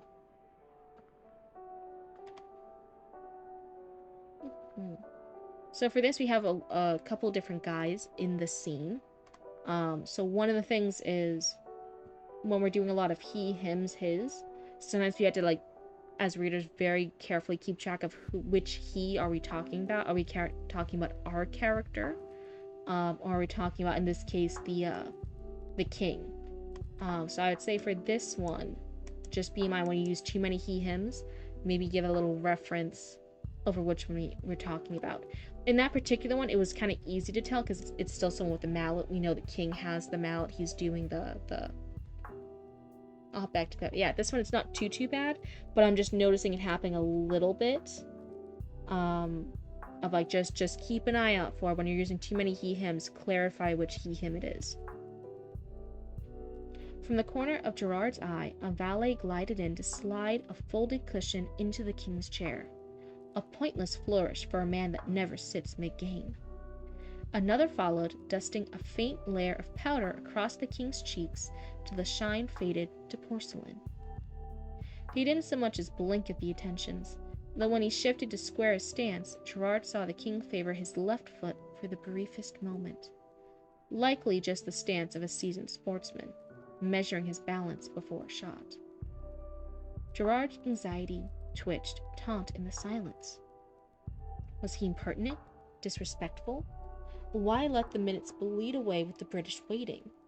The air seemed to thicken with every second, as if unseen eyes through the court were waiting to see him flinch. The nobleman's worth was being weighed. Outside, those three imbeciles pranced about. Olivier wore the helmet askew, while the other two tried to wedge a greave on his nether regions. Gerard kept his eyes locked on the king, straining to listen for when he broke the silence. Alas, the sound of nothing was the courtier's only response. His nerves welled up in his form as a cloud dimmed out the sun, dulling the golden curtain to pewter. It was only then he became aware of the trophies, starting with the exotic pelt his foot rested upon. Yes, it's only then he became aware of the trophies, including the exotic pelt his feet rested upon. So here, are we like talking about the king's feet are resting on his pelt trophies, the rug? Or are we still talking about our main character? His feet are resting on this trophy. That's when some of those he-hims get a little confusing. Fur that was like quills lined its form, and it seemed absurdly tall. Its head seemed to have the structure of a canine, with the body of a mole or badger. The claws were frightfully long and dense. Extending the walls were the heads of beasts that couldn't possibly be native to France, at least not the parts he saw. They were practically leering at him with their glassy stares, fangs and horns twisting further out of reality the more he stared. Gerard's eyes strained at the plaques in growing disbelief. All were felled by His Majesty. So, it's Gerard's feet. Okay, perfect. A series of MacGuffins. So one thing I'm noticing with myself, I think it's because my stomach's hurt, I think my pain meds are wearing off. I am messing up on this reading more than I normally do. So I was even checking, like, am I messing up on stuff because, like, the sentence variety is off? And then I'm looking back and I'm like, no, the sentence variety isn't off. I'm messing up on this. I'm messing up on stuff right now. I'm tripping over my own words. I'm being a little crazy. So, if you're okay with it, Zatra, I'd rather give you a good critique and a good reading. And right now I feel like I'm just pushing through it to give you a subpar mediocre reading. And then that will probably lead to a subpar mediocre critique at the end too. And I don't want to do that. I love your writing. I was about to say I love your reading. So you can tell my pain meds are wearing off. But I want to give you the truth. You've been waiting for a while. You're one of the last people still in the queue before we restart the queue for April. I really, really want to give you the best thing here. You've worked so hard. This is 40 pages I can already see on the top right. It's behind your name on the screen. And I don't want to give you a half-assed thing. So if you're okay with it, I think I would actually prefer to keep you in the queue. I'm not going to kick you out of the queue. And I think next stream or the stream after, we still have a stream or two before the end of the month. And I'd rather I continue reading and give you a better critique in next stream. We need to unspaghetti it. That's also appropriate feedback. I feel like I can't even say if it's spaghetti, because I can see there are shorter sentences. There's actually a nice little variety of shorter sentences. Was he impertinent? Disrespectful? All these different things. Like, there's a lot of nice shorter sentences here to break up these things. And when I'm thinking myself, when I'm analyzing why am I struggling with this, I don't think it's any of the sentences or the words yet. I think it's me. I think I'm just not feeling right. I think I'm tripping over my stuff. I think I'm just not in a good headspace for it, because I am. The pain meds are wearing off a little bit. The food's kind of hitting my stomach heavier now, and I'm like, I think I'm just not feeling good. And rather than take that out on you and give you subpar feedback, I would rather, if you're okay with it, keep you in the queue, and then I continue reading this another stream and then give you better feedback, because I'll be feeling better. I'm gonna have to reformat my game's dialogue, adding actions before I submit that. Okay. No worry. What night's your next stream? I'll show up earlier than next time. All good. So today is it's now the 28th, but we're past midnight for Cryptid. So that means the 29th. So the next stream should be the 29th and the 31st. 29 and 31st should be stream times. Thank you for your effort, Cryptid. Please take care of yourself. Oh, thank you so much, Casper. But yeah, so 29th and 29th and the 31st. See, I'm not even saying numbers right. My brain's just distracted. So either of those 2 days, whichever day you prefer, and then you'll continue reading, and I will read it better with more clarity in my brain and some better thoughts, and I'll be able to focus a bit more. Oh yeah, I can already feel like I'm like breaking out into a sweat and everything too. I'm not feeling good. Cryptid's like going downhill. But Thank you guys so much. Thank you, Zatara, for working around with me like that as I suddenly realized, like, mid page 2-3 here that I'm like, oh, I'm not doing so good. Feel proud that others are finally getting to read your goods. Satar, you should be so proud. This is fantastic so far. And that's why I'm like, well, let me take a step back because this seems cool. This seems interesting. I want to give it my full attention. I don't want to be a 40-50% cryptid when I'm reading this. So I think for now, I'm going to stop it right now. You don't have to do anything for the queue. You'll remain in the queue. And now I know Honey Boy is you. Honey Boy is Zatara. So for now, I think I'm gonna call it an early night, and I'll see you guys next time after I'm hopefully feeling a little bit better. I have some more pain meds in my system, and we'll just continue right from here. Whatever else our little critique stream has to offer us. But thank you, to any new raccoons that joined us for this session. If you guys want to get updates or anything like that, or you guys want to submit your own things when we reopen the queue in April, you can join the Discord. You can do !Discord in the Twitch chat if you need the link. You leveled up bigly since Icar Noir. Yeah. Good night, everyone. Have a good snooze. Good night. Bye, gamers. Have a good night. Get some rest and feel better. Have a good night, Blue Lady Environments. Oh, thank you, everyone. And thank you so much for hanging out with us. I will see you guys next time. And I hope you guys all have a wonderful, comfy, and cozy night. Goodbye.